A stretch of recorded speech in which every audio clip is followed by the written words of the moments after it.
ಲೀಲಾ ವಿಶೇಷ. ದುಷ್ಟಳಾದಂತ ಪೂತನಿಯ ಪ್ರಾಣವನ್ನೇ ಹೀರಿಬಿಟ್ಟ. ಆಕಾಶಕ್ಕೆ ಎತ್ತರಕ್ಕೆ ಬಾಲನ ಎತ್ತಿಕೊಂಡು ಹೋಗ್ಬಿಟ್ಲು. ಸಹಿಸಲಾರದೆ ಊರ ಹೊರವಲಯದಲ್ಲಿ ತನ್ನ ಶರೀರವನ್ನು ತ್ಯಾಗ ಮಾಡ್ತಾಳೆ. ಪರ್ವತಾಕಾರವಾಗಿ ಬಿದ್ದಿದ್ದಾಳೆ ಪೂತನಿ. ಭಾಗವತ ವರ್ಣನೆ ಮಾಡ್ತದೆ. ಅದು ಒಳಗೆ ನಂದಗೋಪನ ಅರಮನೆಯಲ್ಲಿ ಏನಾದರೂ ಬಿದ್ದಿದ್ರೆ ಸಾಮೂಹಿಕ ಮುಕ್ತಿ ಸಿಕ್ತಿತ್ತು 100 ಜನರಿಗೆ. ನಮ್ಮಲ್ಲಿ ಸಾಮೂಹಿಕ ಬಂದರೆ ಸಾಮೂಹಿಕ ಉಪನಯನ ಎಲ್ಲ ಇರ್ತದೆ. ಆದರೆ ಈ ಸಾಮೂಹಿಕ ಮುಕ್ತಿ ಇದೆಯಲ್ಲ, ಅದು ಸಿಗೋದು ಬಹಳ ಕಠಿಣ. ಪರ್ವತಾಕಾರದ ಕಾಯಿ ಊರ ಹೊರವಲಯದಲ್ಲಿ ಬಿತ್ತು. ಮಂದಿಯೆಲ್ಲ ಗಾಬರಿಯನ್ನು ಓಡಿದ್ರು. ಯಶೋದೆ ಮಗನಿಗೇನಾಯ್ತು ನೋಡೋಣ ಅಂತ ಓಡೋಡಿ ಹೋಗಿ ನೋಡಿದ್ರೆ ಬಾಲ ಆಡ್ತಾ ಇದ್ದಾನೆ. ಕಟವಾಯಿಯಲ್ಲಿ ಕ್ಷೀರ ಜಾರಿ ಉರುಳುತ್ತಾ ಇದೆ. ಓಡೋಡಿ ಬಂದು ಬಾಲನನ್ನ ಎತ್ತಿ ಬಾಯಿ ಒರೆಸಿದ್ದಂತೆ. ಏನಾದರೂ ದೋಷ ಉಂಟಾದೀತು ಮಗನಿಗೆ ಎಂಬುದಾಗಿ. ಕ್ರಿಯೆ ಒಂದೇ, ಸ್ತನಪಾನವೇ ಯಶೋದೆಗೆ ಮೋದವನ್ನುಂಟು ಮಾಡಿತು. ಸ್ತನಪಾನವೇ ಪೂತನಿಯ ಪ್ರಾಣ ಹೀರಿತು. ಕ್ರಿಯೆ ಒಂದೇ, ಪರಿಣಾಮ ದ್ವಂದ್ವವಾಯಿತು ಗಣ. ಪಲಾಯನವೇ ಕಾಲಯವನನ ಕೊಂದಿತ್ತು. ಪಲಾಯನವೇ ಮುಚಕುಂದನ ವರವನ್ನಿತ್ತು. ಕ್ರಿಯೆ ಒಂದೇ, ಅದು ಪರಿಣಾಮ ದ್ವಂದ್ವ. ಭಗವಂತನ ಪಲಾಯನ ಕಾಲಯವನನ್ನು ನಾಶ ಮಾಡ್ತು, ರಾಕ್ಷಸನನ್ನ. ಅದೇ ಪಲಾಯನ ಮುಕುಂದನಿಗೆ ಮುಚಕುಂದನಿಗೆ ಅನುಗ್ರಹ ಮಾಡಿತು. ಕ್ರಿಯೆ ಒಂದೇ. ಹಾಗೆ ಸ್ತನಪಾನವೇ ಯಶೋದೆಗೆ ಮೋದವನ್ನುಂಟು ಮಾಡಿತು. ಸ್ತನಪಾನವೇ ಪೂತನಿಯ ಪ್ರಾಣ ಹೀರಿತು. ಕ್ರಿಯೆ ಒಂದೇ, ಪರಿಣಾಮ ದ್ವಂದ್ವವಾಯಿತು ಕಣ. ದಾಸರು ವರ್ಣನೆ ಮಾಡ್ತಾರೆ. ಕ್ರಿಯೆ ಒಂದೇ, ಪರಿಣಾಮ ದ್ವಂದ್ವವಾಯಿತು. ಇದನ್ನ ಶಾಸ್ತ್ರದಲ್ಲಿ ಕಿಶೋರ ಮಾರ್ಜಾಲ ನ್ಯಾಯ ಅಂತಾರೆ. ಏನದು ಕಿಶೋರ ಮಾರ್ಜಾಲ ನ್ಯಾಯ ಅಂತಂದ್ರೆ, ಬೆಕ್ಕು ಮರಿಯನ್ನು ಕಚ್ಕೊಂಡು ಹೋಗ್ತದೆ. ಇವೆಲ್ಲ ನೋಡಿರ್ತೀವಿ ನಾವು. ಮರಿಯನ್ನು ಕಚ್ಕೊಂಡು ಬರ್ತದೆ.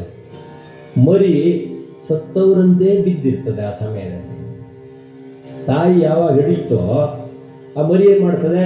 ಸತ್ತವರಂತೆ ನೇತಾಡ್ತದೆ, ಸತ್ತವರಂತೆ ಬಿದ್ದಿರ್ತದೆ. ಅದೇ ಬಾಯಿಯಲ್ಲಿ ಬೆಕ್ಕು ಇಲಿಯನ್ನು ಕಚ್ಕೊಂಡ್ ಬರ್ತದೆ. ಸತ್ತವರಂತೆ ಬಿದ್ದಿರ್ತದ, ಸತ್ತೇ ಹೋಗಿರ್ತದೆ.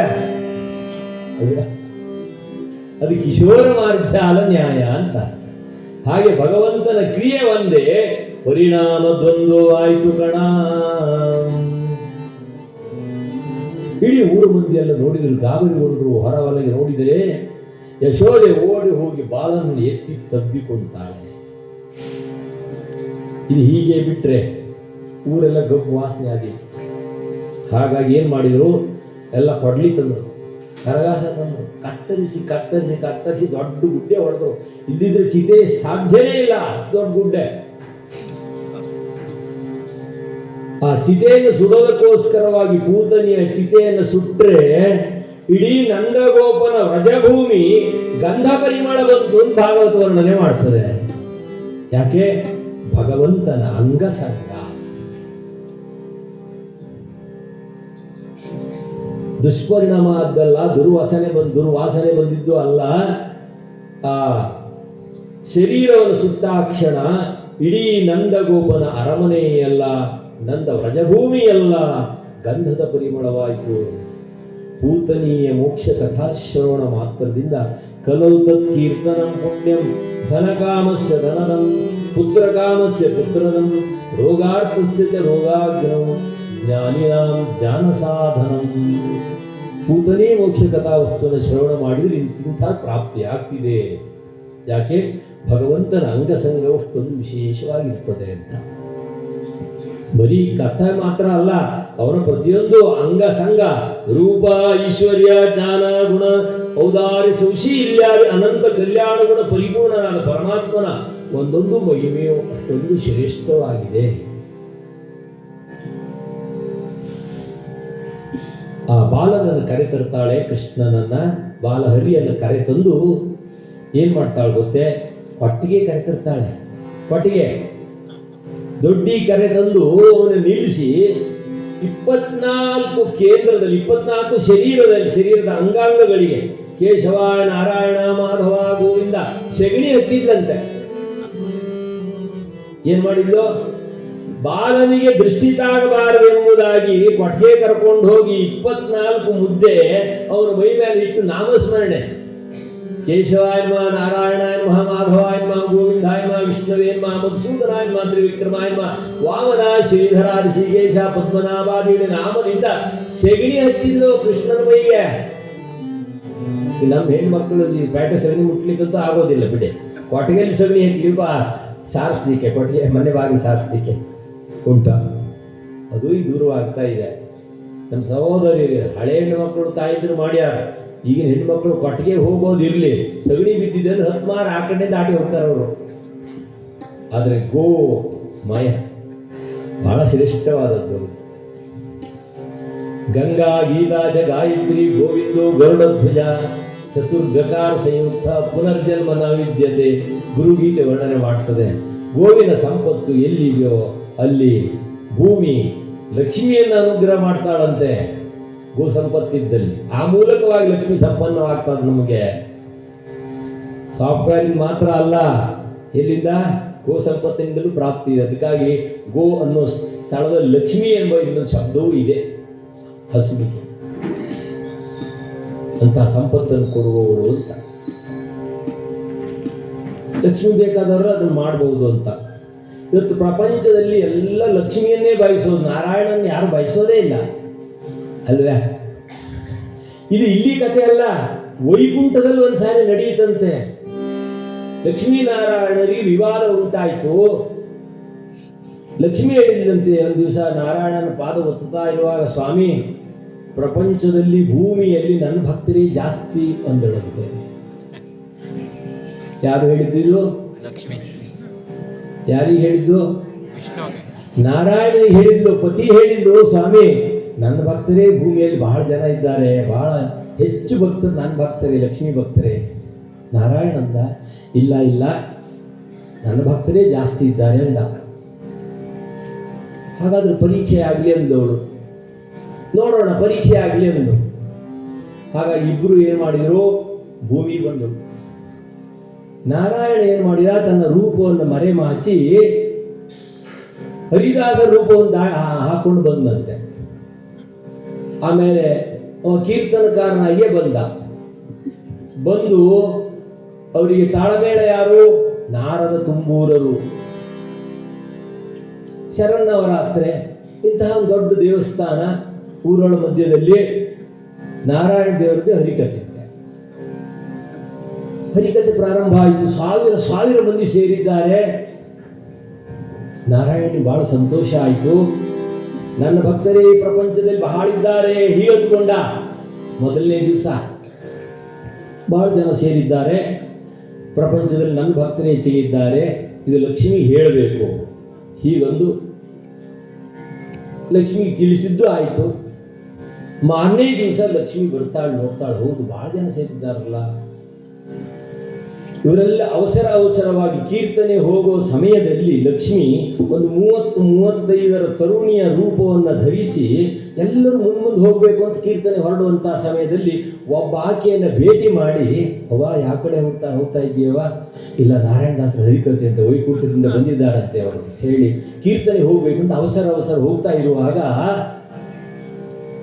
ಲಕ್ಷ್ಮಿ ಅಂದು, ಅಮ್ಮ ಸ್ವಲ್ಪ ನೀರು ಕೊಟ್ಟು ಹೋಗಮ್ಮ, ನೀನು ಈ ಸಮಯದಲ್ಲಿ ಬಂದು ಏನು ತೊಂದರೆ ಕೊಡ್ತೀವಿ, ಎಲ್ಲ ಮುಂದೆ ಹೋಗಿ ಕೂತ್ ಬಿಡ್ತಾರೆ, ಜಾಗ ಇರೋದಿಲ್ಲ ಕಡೆಗೆ ಅಂತೇಳಿ ಹಾಗೂ ಹೀಗೂ ಕಿರಿಕಿರಿ ಮಾಡಿ, ಬಾ ಈ ಪ್ರದೋಷ ಕಾಲದಲ್ಲಿ ಬಂದಿದ್ದಿ ಬಾ ಅಂತೇಳಿ ಒಳಗೆ ಕರೆ ತಂದು ಆಕೆಯನ್ನು ಮಣೆ ಹಾಕಿ ಕೋಳಿರಿಸಿ ನೀರು ಕೊಟ್ಟಳು, ಸಕ್ಕರೆ ಕೊಟ್ಟಳು. ಆಮೇಲೆ ಹೊರಡುವಂಥ ಸಮಯ ಒಂದು ಬೆಳ್ಳಿ ಹರಿವಾಣದಲ್ಲಿ ಅರಿಶಿಣ ಕುಂಕುಮದ ಪೋಳಿ, ಒಂದು ರೇಷ್ಮೆ ಸೀರೆ, ಆಮೇಲೆ ಒಂದು ಗಚ್ಚಿನ ಬಳೆ, ಆಮೇಲೆ ಕಂಠಿ ಸರ, ಆಮೇಲೆ ಇದನ್ನೆಲ್ಲ ವ್ಯವಸ್ಥೆ ಮಾಡಿ ಆಕೆಯನ್ನು ನೀರು ಕೊಟ್ಟಿದ್ದಾಳೆ, ಸಕ್ಕರೆ ನೀರನ್ನು ಕೊಟ್ಟಿದ್ದಾಳಲ್ಲ, ಅವಳಿಗೆ ಕುಳ್ಳಿಗಿಸಿ ಅರಿಶಿನ ಕುಂಕುಮ ಹಚ್ಚಿ, ಅವ್ವ ಯಾರ ಮನೆಯಲ್ಲಿ ನನಗೆ ನೀರು ಕೊಡ್ತಾರೋ, ಸಕ್ಕರೆ ನೀರು ಕೊಡ್ತಾರೋ, ಸಕ್ಕರೆ ತುಪ್ಪದ ಕಾಲುವೆ ಹರಿಸಿ ಶುಕ್ರವಾರದ ಪೂಜೆಯ ವೇಳೆಗೆ ಅಕ್ಕರೆಯಿಂದಲೇ ಅಳಗಿರಿ ರಂಗನ ಚೊಕ್ಕ ಪುರಂದ ವಿಠಲನ ರಾಣಿ ಅಲ್ವೇ ದಾಸರಂತಾರೆ. ಆಕೆ ಆಕೆಯನ್ನು ಕುಳ್ಳಿರಿಸಿ ಆಮೇಲೆ ಇದೆಲ್ಲ ಕೊಟ್ಲು. ಯಾಕವ್ವ ಇದು? ಇಲ್ಲ, ಯಾರು ನನಗೆ ಹೀಗೆ ನೀರು ಕೊಡ್ತಾರೋ, ಸಕ್ಕರೆ ಕೊಡ್ತಾರೋ ಅವ್ರಿಗೆ ನಾನು ಕೊಡುವಂಥ ಒಂದು ವ್ರತ ನನ್ನದಿದೆ ಅಂಥೇಳಿ ಆ ತರುಣಿ ಮಾತ್ರ ತಾಯಿ ಕೊಟ್ಲು. ತನ್ನ ಪಾಡಿ ಹೋದ್ಲು ಲಕ್ಷ್ಮಿ. ಈಗ ಕೀರ್ತನೆ ಬೇಕಾ ಹೇಳಿ? ಅವಳದನ್ನು ಚೆನ್ನಾಗಿ ಟ್ರೆಜರಿಯಲ್ಲಿ ಹಾಕಿ ಭದ್ರವಾಗಿಟ್ಟು ಮನೆ ಬಾಗಿಲನ್ನು ಹಾಕಿ, ಈಗ ಅವಳದೇ ವಸ್ತು ಅಲ್ವೇ, ಆ ಪುಣ್ಯಾತ್ಕೀತಿ ಕೊಟ್ಟು ಹೋಗಿದ್ದೆಲ್ಲ ಇವಳಿಗೆ, ಇದೀಗ ಅವಳದೇ ಸೊತ್ತಾದ್ರಿಂದ ಅದನ್ನು ಭದ್ರವಾಗಿಟ್ಲು. ಈಗ ಕೀರ್ತನೆ ಕೇಳ್ತಾಳೋ, ಅಕ್ಕಪಕ್ಕದಲ್ಲಿ ಕೂತವರಿಗೆ ನಾನು ಹೊರಡುವತ್ತಿಗೆ ಒಬ್ಬಳು ಬಂದು ಅವಳಿಗೆ ನೀರು ಸಕ್ಕರೆ ಕೊಟ್ಟೆ, ಇಷ್ಟೆಲ್ಲ ಕೊಟ್ಲು. ಅವಳಿಗೊಂದು 8 ದಿವಸ ಇಲ್ಲೇ ಇರೋದಂತೆ. ಇಷ್ಟು ಕೇಳಿದ್ದೇ ಮಾರನೇ ದಿವಸ ಅರ್ಧ ಹೆಣ್ಮಕ್ಳು ಬರಲೇ. ಏನ್ ಮಾಡಿದ್ರು? ನಮ್ಮ ತಂಬಿಗೆ ನೀರಿಟ್ಕೊಂಡು ಕೂತ್ಬಿಟ್ರು ಮನೆ ಬಾಗಿಲಲ್ಲಿ. ಲಕ್ಷ್ಮಿಗಾಗಿ ಈಗೆಲ್ಲ ತಂಬಿಗೆ ಹಿಡಿಯೋ ಕೆಲಸ ಇಲ್ಲ. ಲಕ್ಷ್ಮಿಗಾಗಿ ಲಕ್ಷ್ಮಿ ಬರ್ತಾಳೆ, ನೀರು ಸಕ್ಕರೆ ಕೊಡಬೇಕು. ಅವಳಿಗೆ ಬೆಚ್ಚಿನ ಬಳೆ ಕೊಟ್ಟಿದ್ದಾಳಂತೆ, ಗಂಟಿ ಸರ ಕೊಟ್ಟಿದ್ದಾಳಂತೆ, ಪೀತಾಂಬರ ಕೊಟ್ಟಿದ್ದಾಳಂತೆ. ಕಾಯ್ತಾ ಕೂತ್ಬಿಟ್ರು ಎಲ್ಲರ ಮನೆ ಬಾಗಿಲಲ್ಲಿ. ನಾರಾಯಣ ನೋಡಿದ, ನಾರದನ್ನು ಕೇಳಿದ, ಏನಾಯ್ತು ಇವತ್ತು? ಅರ್ಧ ಸಭೆಗಳಿಗೆ ಅರ್ಧ ಜನ ಲಕ್ಷ್ಮೀನಾದ್ರು ಊರಿಗೆ ಬಂದಿದ್ದಾಳೋ ಅಂತ ಕೇಳಿದ. ಒಬ್ರಿಗೊಬ್ರು ಮಾತಾಡ್ಕೊಂಡು ಅರ್ಧ ಜನ ಖಾಲಿ. ಯಾರು ಹೆಚ್ಚಿಗೆ ಆದಾಗೈತಿ? ಈಗ ನಾರಾಯಣ ಸ್ವಲ್ಪ ಸಂಶಯ ಬಂತು. ಬಹುಶಃ ಲಕ್ಷ್ಮಮ್ಮರು ಊರಿಗೆ ಬಂದಿದ್ದಾರೆ ಕಾಣಿಸ್ತದೆ. 1 ದಿವಸ ಆಯ್ತು, 2 ದಿವಸ ಆಯ್ತು. ದಿವಸದಿಂದ ದಿವಸಕ್ಕೆ ಜನ ಕಡಿಮೆ ಆಗ್ತಾ ಇದ್ದಾರೆ. ಗಂಡಸು ಕಡಿಮೆಯಾಗಿ ಪ್ರಾರಂಭ ಮಾಡಿದೆ. ಅವರಿಗೆ ಕೋಮಿನ ಗಿಂಡಿ ಬಸ್ಸು ಹಚ್ಚಲಿಕ್ಕೆಲ್ಲ ಅನುಕೂಲ ಆಗೋಂಗೆ ಸಿಗ್ತಾ ಇದೆ. ಅವರು ಕೂತ್ಬಿಟ್ರು ಮನೆ ಬಾಗಿಲಲ್ಲಿ. ಗಂಡಸರು ಇಲ್ಲ, ಹೆಂಗಸರು ಇಲ್ಲ. ಕಡೆಗೆ ಅರ್ಚಕರು ಒಬ್ಬರು ಕೂತಿದ್ರು. ಅವರು ಬಂದು ಹೇಳಿದರು, ನೋಡಿ ಊರಲ್ಲಿ ಯಾರೋ ಹೆಣ್ಣು ಮಗಳು ಬಂದಿದ್ದಾಳಂತೆ, ಎಲ್ಲರಿಗೂ ಬೆಚ್ಚಿನ ಬಳೆ, ಕಂಠಿ ಸರ, ಬೆಳ್ಳಿ ಬಟ್ಲು, ಪೀತಾಂಬರ, ಜರಿತಾರೆ, ಕೊಂಬಿನ ಗಿಂಡಿ ಎಲ್ಲ ಸಿಗ್ತಾ ಇದೆ ಅಂತೆ. ಹಾಗಾಗಿ ದಾಸರೇ, ನೀವು ಬಹುಶಃ ರಾತ್ರಿನೇ ಗಾಡಿ ಬಿಟ್ಟು ಚಲೋ. ಅರ್ಚಕರು ಹೇಳಿದ್ರು, ಇಲ್ಲಲ್ಲ, ಅಲ್ಲಿ ನಾರಾಯಣ ಕೂತಂಥ ಸ್ಥಳದಲ್ಲಿ ನಾನು ಇಲ್ಲಿ ಕೂತಿದ್ದರಿಂದ ನನಗೇನು ಸಿಗಲಿಲ್ಲ. ಇಲ್ಲಿ ಮಳೆಗೆ ಹಾರ ಇಡ್ತೇನೆ, ಮತ್ತೆ ಹಾರ್ಮೋನಿಯಂ ತಬಲದವ್ರು ಇರ್ತಾರೆ. ನೀವು ಇವತ್ತು 1 ದಿವಸ ಅವ್ರ ಹತ್ರ ಹಾರ ಹಾಕ್ಸ್ಕೊಂಡು ಕತೆ ಮುಗಿಸ್ಕೊಂಡು ಹೋಗಿ. ನಾರಾಯಣ ಯೋಚನೆ ಮಾಡಿದ, ಯಾರು ಇಲ್ವಲ್ಲ, ಕತೆಗೆ ಯಾರು ಇಲ್ವಲ್ಲ. ರಾತ್ರಿ ಟಿಕೆಟ್ ಹೊಡೆದಿದ್ದೆ ವೈಕುಂಠಕ್ಕೆ. ಲಕ್ಷ್ಮಿ ಬಂದ್ಲು. ಸ್ವಾಮಿ, ನೀವು ಹೋದ ಹರಿಕತೆ ಏನಾಯ್ತ್ರಿ ಅಂತ ಕೇಳಿದ್ರು. ಗೊತ್ತಾಯ್ತು ಸ್ವಾಮಿಗೆ, ನನ್ನ ಭಕ್ತರೇ ಹೆಚ್ಚು ಒಂದು ಇಲ್ಲ, ಆದರೂ ಒಬ್ಬ ಭಕ್ತ ಇದ್ದಾನೆ ಆ ಊರೊಳಗೆ, ನೀನು ಪರೀಕ್ಷೆ ಮಾಡಬಹುದು. ಒಬ್ಬ ನನ್ನ ಭಕ್ತ ಇದ್ದಾನೆ. ಆ ಊರಿನಲ್ಲಿ ರಮಾನಂದ ಯತಿಗಳು ಅಂತಿದ್ರು. ಅವರು ಪ್ರಾತಃ ಕಾಲ ಸ್ನಾನ ಮಾಡಿ ಮೇಲಕ್ಕೆ ಬರುವಾಗ ನೋಡೋಣ, ಪರೀಕ್ಷೆ ಮಾಡೋಣ, ಅದು ಯಾವ ಭಕ್ತ ನೋಡೋಣ ಎಂಬುದಾಗಿ ಲಕ್ಷ್ಮಿಗೂ ವಿಚಾರ ಬಂತು. ನಾರಾಯಣ ಹೇಳಿದಂಥ ಭಕ್ತ ಯಾವೆಂಬುದಾಗಿ ನೋಡೋಣ ಅಂತ ಬರ್ತಾಳೆ. ಬೆಳಿಗ್ಗೆ ಬ್ರಾಹ್ಮಿ ಮುಹೂರ್ತದಲ್ಲಿ ಸ್ನಾನ ಮಾಡಿ ರಮಾನಂದ ಯತಿಗಳು ಹಾಗೆ ಮೇಲಕ್ಕೆ ಬರುವಾಗ ನೋಡೋಣ, ಇವನಲ್ಲಿ ಆ ಲಕ್ಷ್ಮಿಯ ಒಂದು ಆಸೆ ಇಲ್ವೇ, ನೋಡೋಣ ಅದು ಯೋಚನೆ ಮಾಡಿ ಒಂದು ಸುಂದರವಾದ ತಿಳಿ ಸರೋವರವನ್ನು ಸೃಷ್ಟಿ ಮಾಡಿಲ್ಲಂತೆ ಲಕ್ಷ್ಮಿ. ಆ ಸರೋವರದ ಮಧ್ಯದಲ್ಲಿ ಒಂದು ಬಂಗಾರದ ಕಮಲವನ್ನು ಅರಳಿಸಿದ್ರಂತೆ. ರಮಾನಂದ ಯತಿಗಳು ನೋಡಿದ್ರು, ಈ ವಿಶೇಷವನ್ನು ಎಲ್ಲೂ ನೋಡಲೇ ಇಲ್ಲ. ಅವರು ಇಷ್ಟು ತನ್ನ ಜನ್ಮದಲ್ಲಿ ಎಲ್ಲೂ ನೋಡಿಲ್ವಲ್ಲ, ಏನು ವಿಶೇಷಪ್ಪ ನೋಡೋಣ ಅಂತ ಸಮೀಪ ಹೋಗ್ತಾರೆ. ತಿಳಿ ಸರೋವರ ಸಮೀಪ ಹೋಗಿ ಅರಳಿದ ಕಮಲವನ್ನು ನೋಡ್ತಾರೆ. ನೋಡಿ ಆ ಕಮಲವನ್ನು ಕಿತ್ತಬೇಕು ಅಂತ ಕೈಯಲ್ಲಿ ಹಿಡಿದಂಥ ಸಮಯದಲ್ಲಿ ಲಕ್ಷ್ಮಿ ಗಾಬರಿಂದ ಓಡೋಡಿ ಬಂದ್ಲು. ಯಾರೊಂದು ಕಳ್ಳರು ನನ್ನ ವಸ್ತುವನ್ನು ಕದಿಯೋರು ಅಂತ. ಸಾಕ್ಷಿಯಲ್ಲುಂಟು ಕೈಯಲ್ಲಿ ಹಿಡಿದಂಥ ಕಮಲ. ಇಷ್ಟು ಕೇಳಿದ್ದೆ ರಮಾನಂದ ಯತಿಗಳು ಅದನ್ನ ಅಲ್ಲೇ ಹೆಸರು ಹೋಗ್ಬಿಟ್ಟು.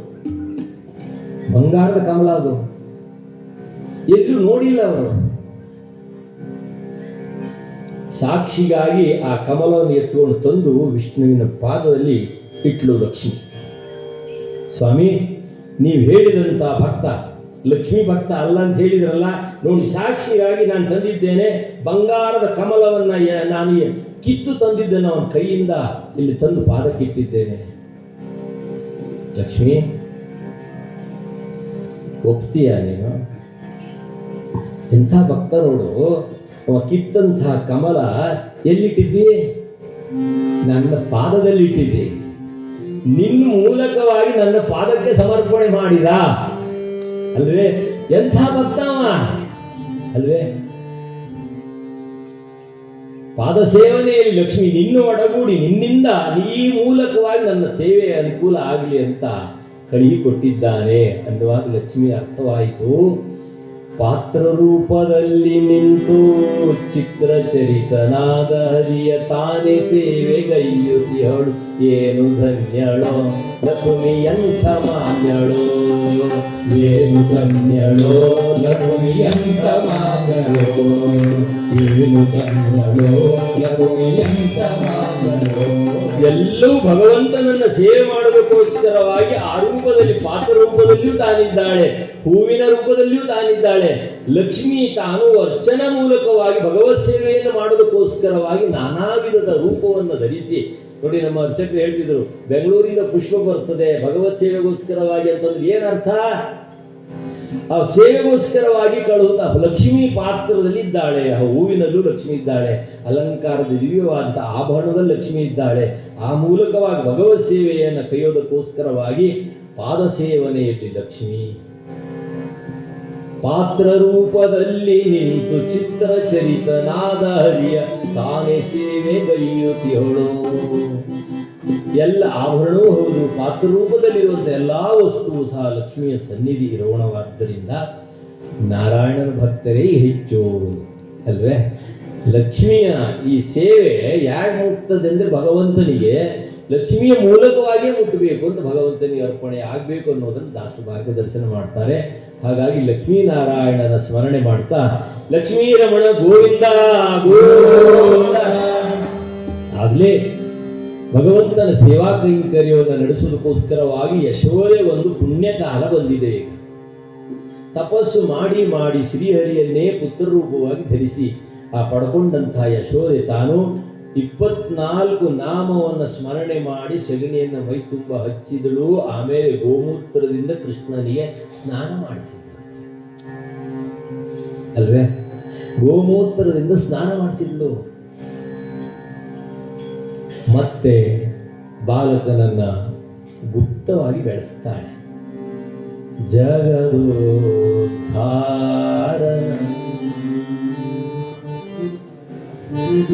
ಮಗನೆಂದೆಣಿಸಿ ತನ್ನ ಮಗ ಎಂದ ತಿಳ್ಕೊಂಡವರು ಅಖಿಲಾಂಡ ಕೋಟಿ ಬ್ರಹ್ಮಾಂಡ ನಾಯಕ ಅಘಟಿತ ಘಟನನಾದ ಶ್ರೀಹರಿ ಜಗದೋದ್ಧಾರನ ಲಾಲಿಸಿದಳು ಮಗನ ಯಶೋದೆ, ಲಾಲಿಸಿದಳು ಮಗನ ಯಶೋದೆ, ಲಾಲಿಸಿದಳು ಮಗನ ಯಶೋದೆ, ಲಾಲಿಸಿದಳು ಮಗನ. ಲೀಲೆಯಿಂದಲಿ ತನ್ನ ತೋಳನೆ ಮನನೆಂದ, ಲೀಲೆಯಿಂದಲಿ ತನ್ನ ತೋಳನೆ ಮನನೆಂದು ಲಾಲಿಸಿದಳು ಮಗನ ಯಶೋದೆ, ಲಾಲಿಸಿದಳು ಮಗನ, ಲಾಲಿಸಿದಳು ಮಗನ.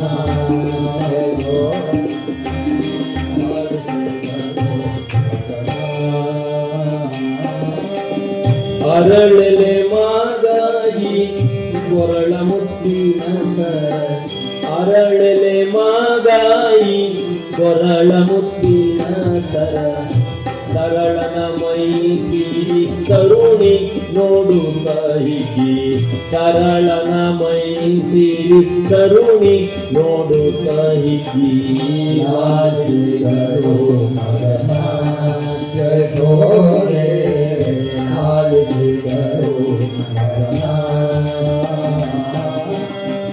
ಬಾಲನಿಗೆ ಹಾಲು ಮಗನಿಗೆ ಎಂದು ಬಾಲನಿಗೆ ಹಾಲು ಮಗನಿಗೆ ಎಂದು ಲೀಲೆಯಿಂದಲೇ ನನ್ನ ತೋಳ ಮರ ಎಂದು ಲೀಲೆಯಿಂದಲೇ ನನ್ನ ತೋಳ ಮರ ಎಂದು ಲಾಲಿಗಳು ಮಗನ ಯಶೋದೆ ಲಾಲಿಗಳು ಮಗನ ಲಾಲಿಗಳು ಮಗನ ಯಶೋದೆ ಲಾಲಿಗಳು ಮಗನ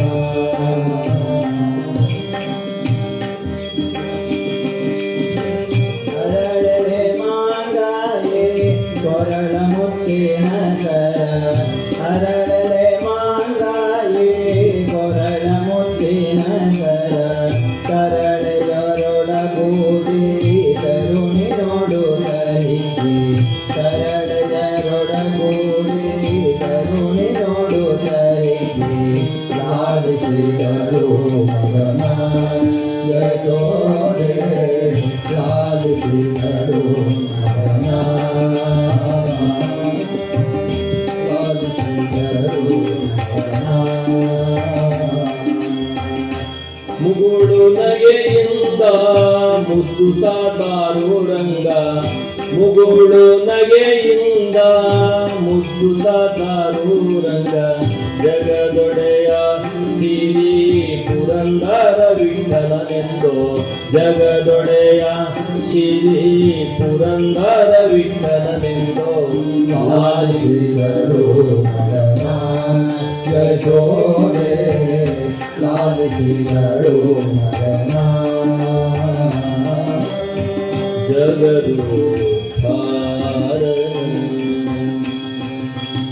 ಶ್ರೀ ಕೃಷ್ಣ ಭಗವಾನ್ ಕಿ ಜೈ. ಜಗತ್ತಿಯ ಒಡೆಯನಾದ ಜಗನ್ನಾಥನನ್ನು ತನ್ನ ಮಗನೆಂದು ಆಕೆ ಕಾಲ ಮೇಲೆ ಮಲಗಿಸುತ್ತೆ ಕಾಲ ಮೇಲೆ ಮಲಗಿಸ್ತಾಳೆ ಹಾಲನ್ನು ಉಣಿಸ್ತಾಳೆ ಉಣಿಸುವಾಗ ಬಾಲ ಹರಿ ಬಾಯಲ್ಲಿ ಹಾಕಿದಂತ ಹಾಲನ್ನ ಬುರ್ರನ್ನು ಹಾರಿಸೋದಂತೆ ಯಾಕೆ ತಾಯಿಗೆ ಮೋದವನ್ನುಂಟು ಮಾಡಬೇಕು ಸಂತೋಷ ಮಾಡಿಸ್ಬೇಕು ಅಂತೇಳಿ ತಾಯಂದಿರಿಗೆಲ್ಲ ಗೊತ್ತು ಮಕ್ಕಳು ಹುಡುಗಾಟ ಅಲ್ಲ ನಾವು ಗಂಡಸಿಗೆಲ್ಲ ಎಂದು ಗೊತ್ತಾಗ್ತದೆ ಅದು ಬಾಯಿಗೆ ಹಾಲು ಹಾಕಿದ್ರೆ ಹಾಲನ್ನು ಹೊರಗೆ ಉಗುಳಿದಾಗ ಉಗುಳದಿರೋ ರಂಗಯ್ಯ ಹಸಿದಿರ್ಪೆ ನುಂಗಯ್ಯ ರಂಗಯ್ಯ ನುಂಗಯ್ಯ ಅದು ದಾಸರ ಪ್ರಾಸ ಅಲ್ವೇ ಪದ್ಮಗಂಧಿನಿ ಎಂಬ ಹಸುವನ್ನ ತಂದಿದ್ದಾಳಂತೆ ಮಗನಿಗೆ ಪ್ರತ್ಯೇಕವಾದ ಹಾಲು ಉಣಿಸ್ಬೇಕು ಅಂತ ದೊಡ್ಡ ಹಾಲಲ್ಲ ನಂದಿನಿ ಹಾಲು ಅಲ್ಲ ಶ್ರೀಕೃಷ್ಣ ಹಾಲು ಅಲ್ಲ ಪದ್ಮಿನಿ ಪರ್ವತದ ತಪ್ಪಲಿನಲ್ಲಿ ಹಿಮಾಲಯದ ಪರ್ವತದ ತಪ್ಪಲಿನಲ್ಲಿರುವಂತಹ ಹಸು ಪದ್ಮಗಂಧಿನಿ ಎಂಬ ಹಸು ಈಗಲೂ ಗುಜರಾತ್ ಕಡೆ ನೀವು ಹೋದ್ರೆ ಗೊತ್ತಾಗ್ತದೆ ನಾವು ಆಳೆತ್ತು ಕೈ ಮಾಡಿದ್ರು ಸಹ ಆ ಹಸುವಿನ ಶಿರ ಸಿಗೋದಿಲ್ಲ ಮುಟ್ಲಿಕ್ಕೆ ಮೈ ಹೀಗೆ ಮುಟ್ಟಿದ್ರೆ ಹೀಗೆ ಪರಿಮಳ ಎಷ್ಟು ಪರಿಮಳ ಇರ್ತದೆ ಇಂದು ರಜಭೂಮಿಯಲ್ಲಿ ಅಂತ ಹಸುವನ್ನು ನೋಡ್ಲಿ ಸಿಗ್ತದೆ ಈ ಹಂದಿ ಮೊರೆ ಹಸಿಯ ಹಸು ಅಲ್ಲ ನಮ್ಮ ದೇಶೀಯ ತಳಿ ಹಸು ಇಷ್ಟಿಷ್ಟುದ್ದ ಕಿವಿಗಳು ಇರ್ತಾವೆ ಯಮುನಾ ತಟಾಕದಲ್ಲಿ ಒಮ್ಮೆ ನಾವೊಂದು ವಾರ ನಮ್ಮ ಗುರುಗಳ ಭಾಗವತ ಇತ್ತು ಕಲ್ಪಿ ಎಂಬಲ್ಲಿ ಕಾಶಿ ಮಠದವರು ಒಂದು ವ್ಯಾಸರ ಒಂದು ಹುಟ್ಟಿನ ಸ್ಥಳದಲ್ಲಿ ಮಠವನ್ನು ಸುಂದರವಾದ ಮಠ ಕಟ್ಟಿಸಿ ಅಲ್ಲಿ ಚಾತುರ್ಮಾಸ ಸಮಯದಲ್ಲಿ ಒಂದು ವಾರ ಸಪ್ತಾಹ ಇತ್ತು. ಸಂಜೆ ಹೊತ್ತಿನಲ್ಲಿ ಸಾವಿರಾರು ಹಸುಗಳು ಆ ಯಮುನಾ ತಟಾಕಕ್ಕೆ ನೀರಿಗೆ ಬರೋದು ನೋಡಿದರೆ ಇಷ್ಟು ಸುಂದರ ಅನಿಸ್ತದೆ. ಇಂತಿಂತಹ ಕಿವಿ ನಮ್ಮಲ್ಲಿ ಸಿಂಧಿ ಅಂತಾರೆ, ಗೋಷಿ ಅಂತಾರೆ. ಆ ಹಸುಗಳೆಲ್ಲ ಬರೋದು ಆ ದೊಡ್ಡದು ಇಷ್ಟಿಷ್ಟು ಆ ಭುಜ ಬಸವನಿಗೆ ಇಷ್ಟೊಂದು ಸಂತೋಷ ಕಾಣಿಸ್ತದೆ, ಅಂಥದ್ದೆಲ್ಲ ನೋಡಲಿಕ್ಕೆ ಸಿಗೋದಿಲ್ಲ ಅಂತ. ಅಂಥ ಪದ್ಮಗಂಧಿನಿ ಎಂಬ ಹಸುವಿನ ಹಾಲನ್ನು ಮಗನಿಗೆ, ಕೃಷ್ಣನಿಗಾಗಿ ಆ ಹಾಲನ್ನು ಕಾಸಿ ಭಗವಂತನಿಗೆ ಉಣಿಸ್ಬೇಕಾದ್ರೆ, ಹಸಿದಿರಿಪ್ಪೆರಂಗಯ್ಯ ಉಗುಳದಿರೋ ನುಂಗಯ್ಯ, ಗಂಗಾ ಜನತೆಗೆ ಗಡಿಗೆಯಲ್ಲಿ ನೀರೆರೆಯುವಳು. ತನ್ನ ಮಗನೆಂಬುದಾಗಿ ತಿಳಿದು ಆ ಲೋಕ ಪೂಜ್ಯನಾದಂತಹ ಜಗತ್ತಿನ ದಿವ್ಯವಾದಂಥ ಜಗನ್ನಾಥನಿಗೆ ಸೇವೆ ಮಾಡ್ತಾಳೆ. ಜಗದೋದ್ಧಾರನ ದಾಸರಂತಾರೆ, ಅರಳೆಲೆ ಮಾಗಾಯಿ ಕೊರಳ ಮುತ್ತಿನ ಸರ, ಅರಳೆಲೆ ಮಾಗಾಯಿ ಕೊರಳ ಮುತ್ತಿನ ಸರ, ತರಳನ ಮೈ ಸಿರಿ ಕರುಣಿ ನೋಡುತ್ತ ಹೀಗೆ, ತರಳನ ಮೈ ಸಿರಿ ಕರುಣಿ ನೋಡುತ್ತ ಹೀಗೆ, ಲಾಲಿಸಿದಳು ನಯನ ಯಶೋದೆ, ಲಾಲಿಸಿದಳು ನಯನ ಯಶೋದೆ, ಲಾಲಿಸಿದಳು ನಯನ. ಬಾಲನಿಗೆ ಹಾಲು ಉಣಿಸ್ಬೇಕಂತ ತೊಡೆ ಮೇಲೆ ಬಲಿಸ್ಕೊಂಡಿದ್ದಾಳೆ. ಕಂಚುಕವನ್ನು ಸಡಲಿಸಿ ಆ ಸ್ತನಪಾನ ಮಾಡಿಸುವಂತಹ ಕಾಲ. ಸುರಚಿರು ಗುರುಗಳಿಂಪರಚುತ್ತೆ, ಸಣ್ಣ ಸಣ್ಣ ಪುಟ್ಟ ಗುರುಗಳು ಆ ಮಗುವಿಗೆ ಅದು ಕಂಕಳಲ್ಲಿ ಕೈ ಹಾಕಿ ತಾಯಿ ಈಕಳಿಕೆ ಮಾಡೋದಂತೆ. ಮತ್ತೆ ಸೆರಗನವಾರೆ ಮಾಡಿ ತಾಯಿ ಏನಾದರೂ ಸಂತೋಷ ಪಡ್ತಾಳೋ ನೋಡೋದಂತೆ.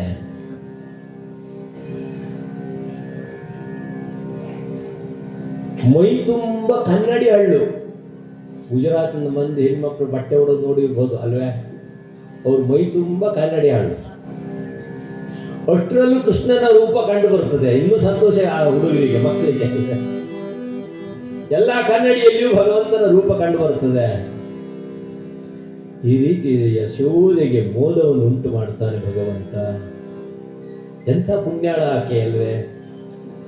ಕೋಣ ಪುಣ್ಯ ಶ್ಲೋಕರೆ ಗೋಕುಳಿಂಚೆ ಲೋಗರೆ, ಕೋಣ ಪುಣ್ಯ ಶ್ಲೋಕರೆ.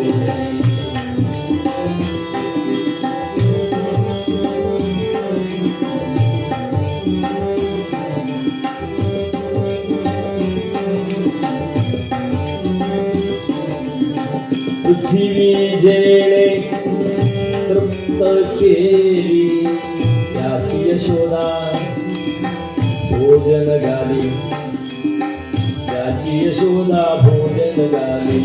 कोण पुण्य शोकरे गोकुळीचे लोगरे, कोण पुण्य शोकरे गोकुळीचे लोगरे.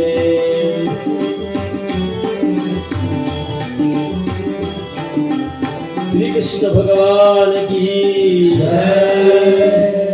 ಆ ಪೃಥ್ವಿ ವ್ರಜಭೂಮಿಯ ಪುಣ್ಯವೋ ಅಥವಾ ಯಶೋದೆಯ ಪುಣ್ಯವೋ ಅಥವಾ ನಂದಗೋಪನ ಪುಣ್ಯವೋ ಸಂತರಂತಾರೆ. ಆ ಮೂಲಕವಾಗಿ ಬಾಲನ ಲೀಲಾವಿಶೇಷ ನಂದಗೋಕುಲದಲ್ಲಿ ನಡೆಯುತ್ತಿರುವಂತಹ ಸಮಯ. ಬಾಲನಿಗೆ ಗರ್ಗ ಮಹರ್ಷಿಗಳು ಪುರೋಹಿತರು. ಪೂತನಿ ಯಾವಾಗ ಬಂದು ಈ ಕ್ರಿಯೆಯನ್ನು ನಡೆಸಿದ್ಲೋ ಆ ದೈತ್ಯನಿಗೆ ಭಯ ಉಂಟಾಗ್ಬಿಡ್ತು. ಗೋಕುಲಕ್ಕೆ ಬಂದಂತ ರಕ್ಕಸರನ್ನ ಭಗವಂತ ಮಾಯಾ ರೂಪದಲ್ಲಿ ಅವ್ರನ್ನೆಲ್ಲ ನಾಶ ಮಾಡ್ತಾ ಇದ್ದಾನೆ. ಹಾಗಾಗಿ ಇನ್ನೂ ಭಯ ಉಂಟಾಗ್ಬಿಡ್ತು ಆತನಿಗೆ. ಆಟೋನಿ ಕಂಸ ಆಟಲ, ಕೂತ್ರೆಂಟು ಮಲಗಿದ್ರೆಂಟು ನಿಂತ್ರೆಂಟು, ಎಲ್ಲಾ ಸಮಯದಲ್ಲಿ 8ನೇ ಚಿಂತನೆ ಮಾಡ್ತಾ ಇದ್ದಾನೆ. ಕೂತನೇ ಸಂಹಾರವಾಗಿದೆ ಎಂಬ ವಾರ್ತೆಯನ್ನು ಕೇಳ್ತಾನೆ. ಇನ್ಯಾರು ಹೋಗುವವರು ಅಲ್ಲಿ? ಯಾರು ಹೋದ್ರು ಮರಳಿ ಬಂದು ವಾರ್ತೆ ಮುಗಿಸೋದು ಯಾರಿಲ್ಲ. ಅಷ್ಟೇ ಅಲ್ಲ, ನಂದಗೋಕುಲದಲ್ಲಿ ಮಕ್ಕಳನ್ನ ಅಂಗಳದಲ್ಲಿ ಬಿಡುವಂತ ಸ್ಥಿತಿ ಇಲ್ಲ. ಭಯಾನಕವಾದ ವಾತಾವರಣ ಪ್ರಾಪ್ತಿಯಾಗ್ಬಿಡ್ತು. ಶಕಟಾಸುರ, ಧೇನುಕಾಸುರ, ಬಕಾಸುರ, ಕಾಕಾಸುರ ಒಬ್ರಿಬ್ರಲ್ಲ ನಾನಾ ರೂಪವನ್ನು ಧರಿಸಿ ನಂದಗೋಕುಲದಲ್ಲಿರುವಂತಹ ಮಕ್ಕಳನ್ನೆಲ್ಲ ಕೊಲ್ಲಬೇಕೆಂಬುದಾಗಿ ಸಂಕಲ್ಪವನ್ನು ತೊಟ್ಟು ಬಂದಂತ ರಕ್ಕಸರು ಒಬ್ಬರು ಉಳಿಯಲಿಲ್ಲ ವಾರ್ತೆ ಮುಗಿಸಲಿಕ್ಕೆ ಕಂಸನಿಗೆ. ಇಂತಹ ಒಂದು ಭಯಾನಕವಾದ ವಾತಾವರಣ ವ್ರಜಭೂಮಿಯಲ್ಲಿ ನಂದಗೋಕುಲನ ಅರಮನೆಯಲ್ಲಿ ನಡೀತಾ ಇದೆ. ರಕ್ಕಸರ ಕಾಟ. ವರ್ಷಗಳು 1 2 ಉರುಳುತ್ತಾ ಇದೆ. ಕೃಷ್ಣ ಬಲರಾಮರ ನಾಮಕರಣ ಹೇಗೆ ಮಾಡಿದ್ರು ಅಂತಂದ್ರೆ ಕೊಟ್ಟಿಗೆಯಲ್ಲಿ ಮಾಡಿದ್ರಂತೆ. ಇದು ಗುಪ್ತವಾಗಿ ಮಾಡಬೇಕು. Happy birthday. ಯಾಕೆ ಈ ವಾರ್ತೆ ಏನಾದರೂ ಕಂಸನಿ ಮುಟ್ಟಿದ್ರೆ ಮಕ್ಕಳಿಗೆ ಅಪಾಯ. ಅದಕ್ಕಾಗಿ ಕೃಷ್ಣ ಬಲರಾಮರ ಹೆಸರು ಎಲ್ಲಿಟ್ರು? ನಾಮಕರಣ ಎಲ್ಲಿ ಮಾಡಿದ್ರು? ಕೊಟ್ಟಿಗೆಯಲ್ಲಿ ಮಾಡಿದ್ರು. ತೊಟ್ಲಿಗೆಲ್ಲ ಹಾಕಿದ್ರು? ಕೊಟ್ಟಿಗೆಯಲ್ಲಿ ಹಾಕಿದ್ರು.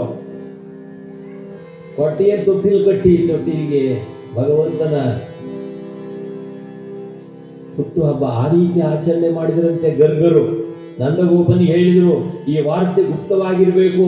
ನಂದಗೋಕುಲದಲ್ಲಿರುವಂಥ ಮಕ್ಕಳನ್ನು ನಾಶ ಮಾಡೋದಕ್ಕಾಗಿ ಆ ದೈತ್ಯರನ್ನು ಕಳುಹುತ್ತಾ ಇದ್ದಾನೆ. ಅದಕ್ಕಾಗಿ ಕೃಷ್ಣ ಬಲರಾಮನ ರಕ್ಷಣೆಗೋಸ್ಕರವಾಗಿ ಹುಟ್ಟುಹಬ್ಬವನ್ನ ವೈಭವವಾಗಿ ಮಾಡಬೇಡ, ಗುಪ್ತವಾಗಿ ಮಾಡು. ಪೂರ್ವದಿಂದಲೂ ಶಿಷ್ಯರ ಹಿತಚಿಂತನೆ ಮಾಡುವವರು ಪುರೋಹಿತರು. ಗರ್ಗರು ಪುರೋಹಿತರಾಗಿದ್ದರು. ಹಾಗಾಗಿ ಹುಟ್ಟುಹಬ್ಬವನ್ನು ಬಹಳ ಸೂಕ್ಷ್ಮವಾಗಿ ಇಟ್ಕೊಂಡಿದ್ರು. ಆದರೆ ಈಗ ನಮ್ಮಲ್ಲಿ ನೋಡಿ ಒಂದು ಮಕ್ಕಳು ಹುಟ್ಟುಹಬ್ಬದ ಆಚರಣೆ ಬಡವ್ರ ಮನೆ ಮದುವೆ ಎಷ್ಟು ಖರ್ಚು ಮಾಡ್ತಾರೆ. ದೊಡ್ಡ ದೊಡ್ಡ ಪಟ್ಟಣದಲ್ಲಿ ನೋಡ್ಬೇಕು ಹುಟ್ಟುಹಬ್ಬ. ಆ ಹುಟ್ಟುಹಬ್ಬಕ್ಕೆ ಒಂದು ಹಾಡಿದೆ ಈ ಪ್ರಪಂಚಕ್ಕೆ. ಯಾವುದದು? Happy birthday to you. ಮುಗಿದೋಯ್ತು ಅಲ್ಲಿಗೆ, ಮತ್ತೆ ಮುಂದಿಲ್ಲ ಇನ್ನಿಲ್ಲ. ಹ್ಯಾಪಿ ಬರ್ತ್ಡೇಗೋಸ್ಕರ ಎಷ್ಟು ಖರ್ಚು ಮಾಡ್ತಾರೆ ಗೊತ್ತೇನ್ರಿ? ಬಡವ್ರ ಮನೆ ಮದುವೆ ಎಷ್ಟು ಖರ್ಚು ಮಾಡ್ತಾರೆ. ಹ್ಯಾಪಿ ಬರ್ತ್ಡೇ ದಿವಸ ಶಾಸ್ತ್ರ ಇದೆ ಅಂತೆ. ಹ್ಯಾಪಿ ಬರ್ತ್ಡೇ ದಿವಸ ಬೇಕರಿಗೆ ಹೋಗಿ ಕೇಕ್ ತಂದು ಆ ಕೇಕಿನ ಮೇಲೆ ಮೊಂಬತ್ತಿ ಸಿಗ್ತದೆ. 1ನೇ ವರ್ಷದ್ದು 2ನೇ ವರ್ಷದ್ದು ಅದೇ ಅಂಕೆ ಉಳ್ಳ ಮೊಂಬತ್ತಿ ಸಿಗ್ತದೆ. ಅದನ್ನು ಮೊದಲು ಕೇಕ್ ಮೇಲೆ ಇಟ್ಟು ಮೊದಲು ಮೊಂಬತ್ತಿ ಹಚ್ಚಿ ಮಗುವಿನ ಕೈಯಿಂದ ದೀಪ ಆರಿಸ್ಬೇಕಂತೆ. ಅದು ಶಾಸ್ತ್ರವಂತೆ. ಅದು ನಮ್ಮ ಹಿಂದೂ ಸಂಸ್ಕೃತಿ ಅದನ್ನು ಹೇಳೋದಿಲ್ಲ. ನಮ್ಮ ಪರಂಪರೆ ಅದನ್ನು ಹೇಳೋದಿಲ್ಲ. ನಮ್ಮ ಪರಂಪರೆ ಪ್ರಾರಂಭ ಆಗೋದು ಎಲ್ಲಿಂದ? ಅಸತೋಮ ಸದ್ಗಮಯ, ತಮಸೋಮ ಜ್ಯೋತಿರ್ಗಮಯ, ಅಲ್ಲಿಂದ ಪ್ರಾರಂಭ ಆಗ್ತದೆ. ಜ್ಯೋತಿ ಬೆಳಗಿಸುವುದರ ಮೂಲಕ ನಮ್ಮ ಕಾರ್ಯಕ್ರಮ ಪ್ರಾರಂಭ ಆಗ್ತದೆ. ಯಾವುದಾದ್ರೂ ಕಾರ್ಯಕ್ರಮ ಅಲ್ವೇ? ಇದು ಎಲ್ಲಿಂದ ಪ್ರಾರಂಭ ಆಗ್ತದೆ? ದೀಪ ಆರಿಸೋದ್ರ ಮೂಲಕ ಪ್ರಾರಂಭ ಆಗ್ತದೆ. ಆಮೇಲೆ ಹುಗ್ಗಿ ಕಟ್ಟಿರ್ತಾರೆ, ಸಾವಿರಾರು ಹುಗ್ಗಿ ಕಟ್ಟಿರ್ತಾರೆ. ನಮ್ಮ ಹಿರಿಯರು ಇದನ್ನು ಹೇಳಲಿಲ್ಲ. ನಮ್ಮ ಸಂಸ್ಕೃತಿ ಹೇಗಿದೆ, ಹುಟ್ಟುಹಬ್ಬ ಹೇಗೆ ಇದೆ ಅನ್ನೋದನ್ನು ಮಾರ್ಗದರ್ಶನ ಮಾಡಿದ್ದಾರೆ. ಹುಟ್ಟುಹಬ್ಬದ ದಿವಸ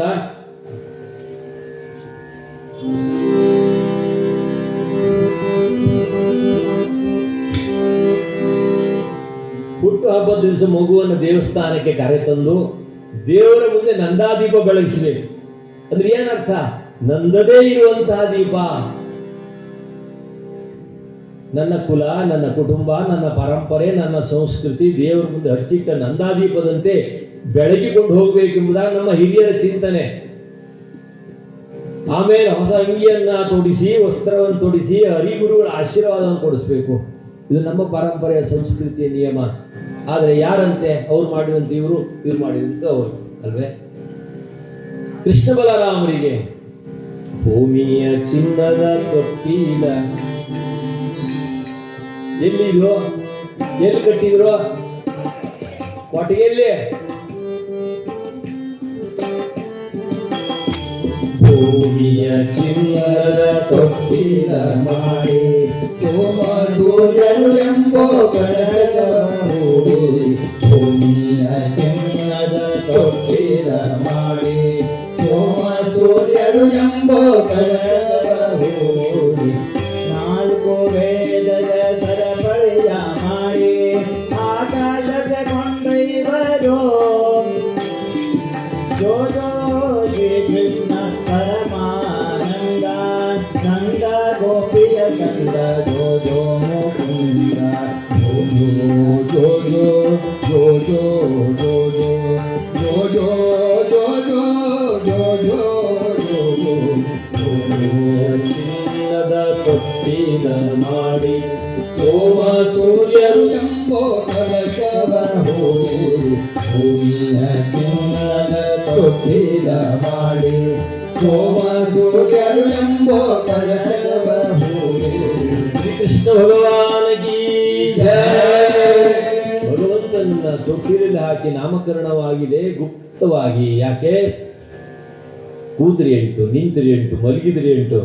ನಂದಗೋಕುಲದಲ್ಲಿರುವಂಥ ಬಾಲಕರನ್ನೆಲ್ಲ ಸಂಹಾರ ಮಾಡಬೇಕೆಂಬುದಾಗಿ ನಿರ್ಣಯಿಸಿದಂಥ ಕಂಸ ಕಳುಹಿಸಿದಂಥ ರಾಕ್ಷಸ ಒಬ್ಬರು ಮರಳಿ ಹೋಗಲಿಲ್ಲ ವಾರ್ತೆ ಮುಟ್ಟಿಸಲಿಕ್ಕೆ.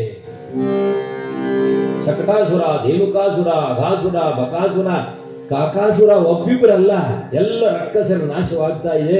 ಇನ್ನೂ ಭಯಾನಕವಾದಂಥ ವಾತಾವರಣ ಕಂಸನಿಗೆ ಪ್ರಾಪ್ತಿಯಾಗಿದೆ. ಇತ್ತಲ ಭಗವಂತ ಬ್ರಜಭೂಮಿಯಲ್ಲಿ ತನ್ನ ದಿವ್ಯವಾದಂಥ ಲೀಲಾ ವಿಶೇಷವನ್ನು ನಡೆಸ್ತಾನೆ. ಎಣ್ಣೆಯನೊತ್ತೂತ ಯದು ಕುಲ ತಿಲಕಗೆ ಬಣ್ಣಿಸಿ ಹರಸಿದಳು ಗೋಪಿ. ಕೃಷ್ಣನನ್ನು ಪೋಷಣೆ ಮಾಡುವ ವೈಭವವನ್ನು ದಾಸರು ಮಾರ್ಗದರ್ಶನ ಮಾಡ್ತಾರೆ. ಏನ್ ಮಾಡ್ತಿದ್ರು?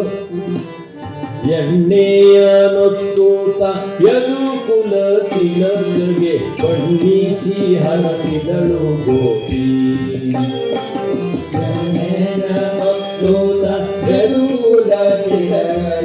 ಬಣ್ಣಿಸಿ ಹರಸಿದಳು ಗೋಪಿ.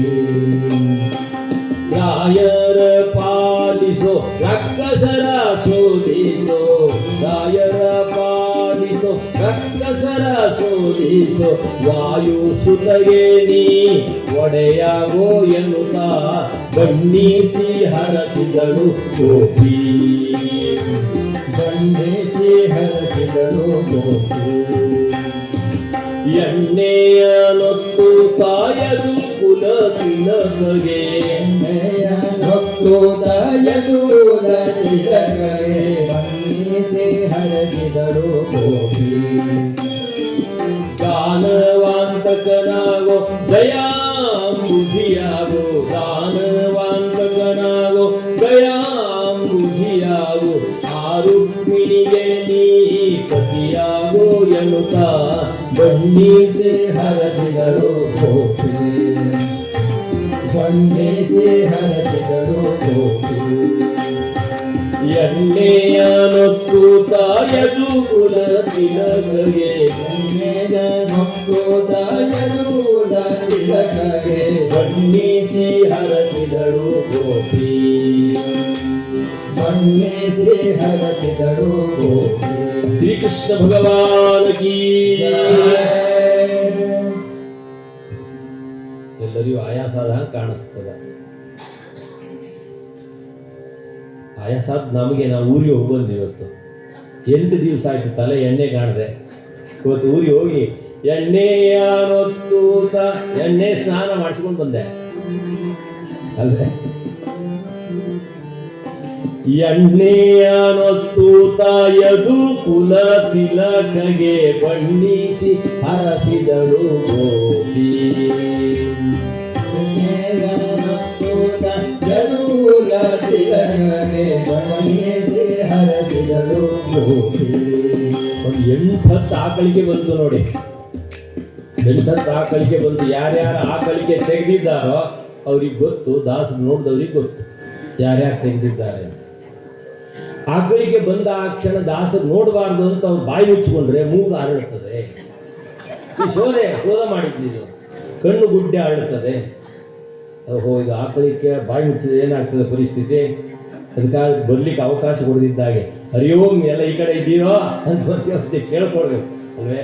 ಶ್ರೀಕೃಷ್ಣ ಭಗವಾನಿಗೆ ಭಗವಂತನ ವೈಭವ ಹಾಗುಂಟು. ಭಗವಂತನ ವಿಶೇಷತೆ, ಬಾಲ ಲೀಲೆ ಅಷ್ಟೊಂದು ವೈಭವ ದಶಮಸ್ಕಂದದಲ್ಲಿ ಭಾಗವತದಲ್ಲಿ ವರ್ಣನೆ ಮಾಡ್ತಾರೆ. ಯಶೋದೆ ಏನ್ ಮಾಡ್ತಾಳೆ? ತಲೆಗೆ ಎಣ್ಣೆ ಇಡ್ತಾಳೆ. ಎಣ್ಣೆ ಇಡುವಾಗ ಆಶೀರ್ವಾದ ಮಾಡಿದ ಹಾಗೆ, ರಾಯರ ಪಾಲಿಸೋ ರಕ್ಕಸರ ಸೋಲಿಸೋ, ವಾಯು ಸುತಗೆ ನೀ ಒಡೆಯಾಗೋ ಎಂತ ಬಣ್ಣಿಸಿ ಹರಸಿದಳು ಗೋಪಿ. ಆಶೀರ್ವಾದ ಮಾಡಿದಾಗೂ ಆಯ್ತು, ಮಗುವನ್ನು ಪೋಷಣೆ ಮಾಡಿದಾಗೂ ಆಯ್ತು. ಎರಡು ಕೆಲಸ ಏಕಕಾಲದಲ್ಲಿ ಆಗ್ತದೆ. ಇದನ್ನು ದಾಸ ಮಾರ್ಗದರ್ಶನ ಮಾಡ್ತಾರೆ. ಈಗಲೂ ನೀವು ಹಾಗೆ ಅನ್ನಿ, ಎಂಜನೀಯರಾಗೋ ಡಾಕ್ಟರು ನೀನಾಗೋ, ಏನಾದರೂ ಸರಿಯೇ ಮೊದಲು ಮಾನವನಾಗೋ. ಬಣ್ಣಿಸಿ ಹರಸಿದಳು ಗೋಪಿ. ಬಣ್ಣಿಸಿ ಹರಸಿದಳು ಗೋಪಿ. ಯಾಕಂದ್ರೆ ಇವತ್ತು ಹುಟ್ಟಿದ ಕ್ಷಣ ಮಗು ಕಂಡಿದ್ದು ಬಾಟ್ಲಿ. ಅಪ್ಪ ಅಮ್ಮ ಕೆಲ್ಸಕ್ಕೆ ಹೋಗ್ತಾರೆ, ಕೆಲಸವ್ರ ಮೇಲೆ ಮಕ್ಕಳನ್ನ ಸಾಕೋದು, ಮಗು ಬಾಟ್ಲಲ್ಲೇ ಹಾಲು ಕುಡಿಯೋದು, ಆಮೇಲೆ ಬಾಟ್ಲಲ್ಲೇ ಹಾಲು ಬರ್ತದೆ, ಆಮೇಲೆ ಕಿಸಿಯಲ್ಲೇ ಬಾಟ್ಲಿ ಹಾಕೊಂಡು ಓಡಾಡ್ತಾರೆ. ಮೊದಲು ಹಾಲು ಆಮೇಲೆ ಅಲ್ಕೋ ಹಾಲು, ಇಷ್ಟೇ ವ್ಯತ್ಯಾಸ ಅಲ್ವೇ? ಆದರೆ ಮಕ್ಕಳನ್ನು ಪೋಷಣೆ ಮಾಡೋ ಕ್ರಮವನ್ನು ದಾಸರು ಸುಂದರವಾಗಿ ಮಾರ್ಗದರ್ಶನ ಮಾಡ್ತಾರೆ.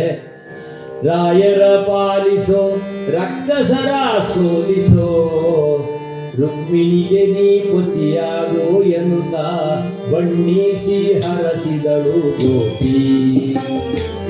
ಎಣ್ಣೆಯ ನೊಟ್ಟುತ್ತ ಯದು ಕುಲ ತಿಲಕಗೆ ಬಣ್ಣಿಸಿ ಹರಸಿದಳು ಗೋಪಿ. ಬಣ್ಣಿಸಿ ಹರಸಿದಳು ಗೋಪಿ. ಈಗಲೂ ಕೆಲವು ಸಹೋದರಿಯರು ಮಕ್ಕಳನ್ನು ಪೋಷಣೆ ಮಾಡೋ ಕ್ರಮ ಇದೆ. ಹೇಗೆ? ಮಕ್ಕಳನ್ನು ತೊಟ್ಲಿ ಹಾಕಿ ಘರ್ ಆಯಾ ಮೇರಾ ಪಾರದೇಶಿ, ಘರ್ ಆಯಾ ಮೇರಾ ಪಾರದೇಶಿ. ತೊಟ್ಲಿ ಹಾಕುವಾಗಲೇ ಪರದೇಶಿ ಅಂತ ಆಶೀರ್ವಾದ ಮಾಡಿದರೆ ಅವ ಪರದೇಶಕ್ಕೆ ಹೋಗಿ ಬೆಳೆ ಅಮ್ಮನವರೇ ಕರ್ಕೊಂಡ್ಬರ್ತಾನೆ. ಯಾಕೆ? ಅಮ್ಮನ ಆಶೀರ್ವಾದವೇ ಅದಿದೆಯಲ್ಲ ಅಲ್ವೇ? ಘರ್ ಆಯಾ ಮೇರಾ ಪಾರದೇಶಿ ಅಂತೇಳಿ ಅಲ್ವೇ? ಹಾಗಾಗಿ ಅಪ್ಪ ಅಮ್ಮನ ಆಶೀರ್ವಾದ ಬಹಳ ದೊಡ್ಡದಿದೆ ಮಕ್ಕಳಿಗೆ. ಮನೆ ಮೊದಲ ಪಾಠಶಾಲೆ, ಜನನಿ ತಾನೆ ಮೊದಲ ಗುರು, ಜನನಿಯಿಂದ ಪಾಠ ಕಲಿತ ಜನರು ಧನ್ಯರು, ಘನತೆಯಿಂದ ಅವರು ಬಾಳುವರೆವು ನುಡಿವರು. ಹೊಟ್ಟೆಯಲ್ಲಿ ಹೊತ್ತ ತಾಯಿ ಬೆಟ್ಟದಷ್ಟು ಕಷ್ಟವನ್ನು ಗಟ್ಟಿ ಮನದಿ ತಾಳೋಡವಳು ಕಂದ ಗೋಸುಗ, ಬಿಟ್ಟು ಸುಖವ ತಾಳೋಡವಳು ಬಂದ ದುಃಖವ. ಹಾಗಾಗಿ ತಾಯಂದಿರ ಜವಾಬ್ದಾರಿ ಬಹಳ ದೊಡ್ಡದಿದೆ. ಮಕ್ಕಳನ್ನ ಪೋಷಣೆ ಮಾಡುವ ಜವಾಬ್ದಾರಿ ಬಹಳ ದೊಡ್ಡದಿದೆ. ಹಾಗೆ ಮಕ್ಕಳನ್ನು ಪೋಷಣೆ ಮಾಡುವಂತಹ ಯಶೋದೆಯ ಭಾಗ್ಯ ಎಂತಹದ್ದಿದೆ ನೋಡಿ. ಹುಟ್ಟಿದ್ದು ದೇವಕಿ ಉದರದಲ್ಲಿ, ಬೆಳೆದಿದ್ದು ಯಶೋದೆಯ ಸಾನ್ನಿಧ್ಯದಲ್ಲಿ. ಯಶೋದೆಯ ಭಾಗ್ಯ ಎಂತಹದ್ದಿದೆ. ಸಂತರಂತಾರೆ, ಇದು ರಜಭೂಮಿಯ ಪುಣ್ಯವೋ ಅಥವಾ ಯಶೋದೆಯ ಪುಣ್ಯವೋ, ನಂದಗೋಪನ ಪುಣ್ಯವೋ ಅಥವಾ ರಜಭೂಮಿಯ ಜನರು ಭಕ್ತ ಜನ ಇದ್ದಾರಲ್ಲ ಗೋಪಿಯರ ಪುಣ್ಯವೋ. ಆ ನಿಮಿತ್ತವಾಗಿ ಭಗವಂತನ ಲೀಲಾ ವಿಶೇಷ ವ್ರಜಭೂಮಿಯಲ್ಲಿ ನಡೆಯುತ್ತದೆ. ಅವನ ವಿಶೇಷ ವೈಭವ, ಲೀಲಾ ವಿಶೇಷ ಬಹಳ ಸುಂದರವಾಗಿ ವರ್ಣನೆ ಮಾಡಿದ್ದುಂಟು. ಅದರಲ್ಲಿ ಒಂದು ಝಲಕ್ಕನ್ನು ಇವತ್ತಿನ ದಿವಸ, ನಾಳೆ ಹೇಳುವಂಥ ವೈಭವನ ಒಂದು ಚರಣವನ್ನು ಇವತ್ತು ಸ್ಮರಿಸೋಣ. ಏನು ಅದು? ಕೃಷ್ಣನ ರಾಸನೃತ್ಯ ಅಂತ ಬರ್ತದೆ ನಾಳೆ ದಿವಸ. ಗಲ್ಲು ಗಲ್ಲೆನುತ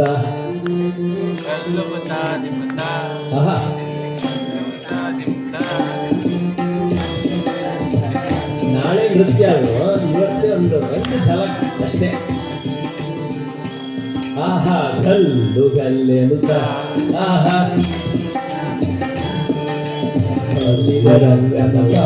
ಗೆಡ್ಡೆಗಳು ತಾಗಿರುತ್ತ, ಮಲ್ಲಿಯ ರಂಗನ ಮಲ್ಲಿಯ ಮೇಲೆ ಚೆಲ್ಲಿದರು ತುಳಿಯೋ, ಮಲ್ಲಿಯ ರಂಗನ ಮಲ್ಲಿಯ ಮೇಲೆ ಚೆಲ್ಲಿದರು ತುಳಿಯೋ. ಗಲ್ಲು ಗಲ್ಲೆನುತ ಗೆಡ್ಡೆಗಲ್ಲು ತಾರಿರುತ್ತ, ಮಲ್ಲಿಯ ರಂಗನ ಮಲ್ಲಿಯ ಮೇಲೆ ಚೆಲ್ಲಿದರು ತುಳಿಯೋ. ಆಹಾ ಬಲ್ಲಿದ ರಂಗನ ಮಲ್ಲಿಯ ಮೇಲೆ ಚೆಲ್ಲಿದರು ತುಳಿಯೋ. ಗಲ್ಲು ಮಲ್ಲನ ಗೆಡ್ಡೆಗಳು ತಾಗಿರುತ್ತ, ಮಲ್ಲಿಯ ರಂಗನ ಮಲ್ಲಿಯ ಮೇಲೆ ಚೆಲ್ಲಿದರು ತುಳಿಯೋ, ಮಲ್ಲಿಯ ರಂಗನ ಮಲ್ಲಿಯ ಮೇಲೆ ಚೆಲ್ಲಿದರು ತುಳಿಯೋ. ಕ್ಷೀರದು ಕುಳಿಯೋ ಒಳ್ಳೆ ಕ್ಷೀರದು ಕುಳಿಯೋ, ಕ್ಷೀರದು ಕುಳಿಯೋ ಒಳ್ಳೆ ಕ್ಷೀರದು ಕುಳಿಯೋ. ಕ್ಷೀರ ಸಾಗರ ಶಯನಿಗೆ ಕ್ಷೀರದು ಕುಳಿಯೋ, ಕ್ಷೀರ ಸಾಗರ ಕ್ಷೀರದು ಕುಳಿಯೋ. ಓಹೋ ಗಲ್ಲು ಗಲ್ಲೆನುತ ಗೆಡ್ಡೆ ಗಲ್ಲು ತಾರೆನುತ, ಗಲ್ಲು ಗಲ್ಲೆನುತ ಗೆಡ್ಡೆ ಗಲ್ಲು ತಾರೆನುತ. ಆಹಾ ಬಲ್ಲಿದ ರಂಗನ ಮಲ್ಲಿಯ ಮೇಲೆ ಚೆಲ್ಲಿದರು ತುಳಿಯೋ, ಆಹಾ ಬಲ್ಲಿದ ರಂಗನ ಮಲ್ಲಿಯ ಮೇಲೆ ಚಂದಿರರು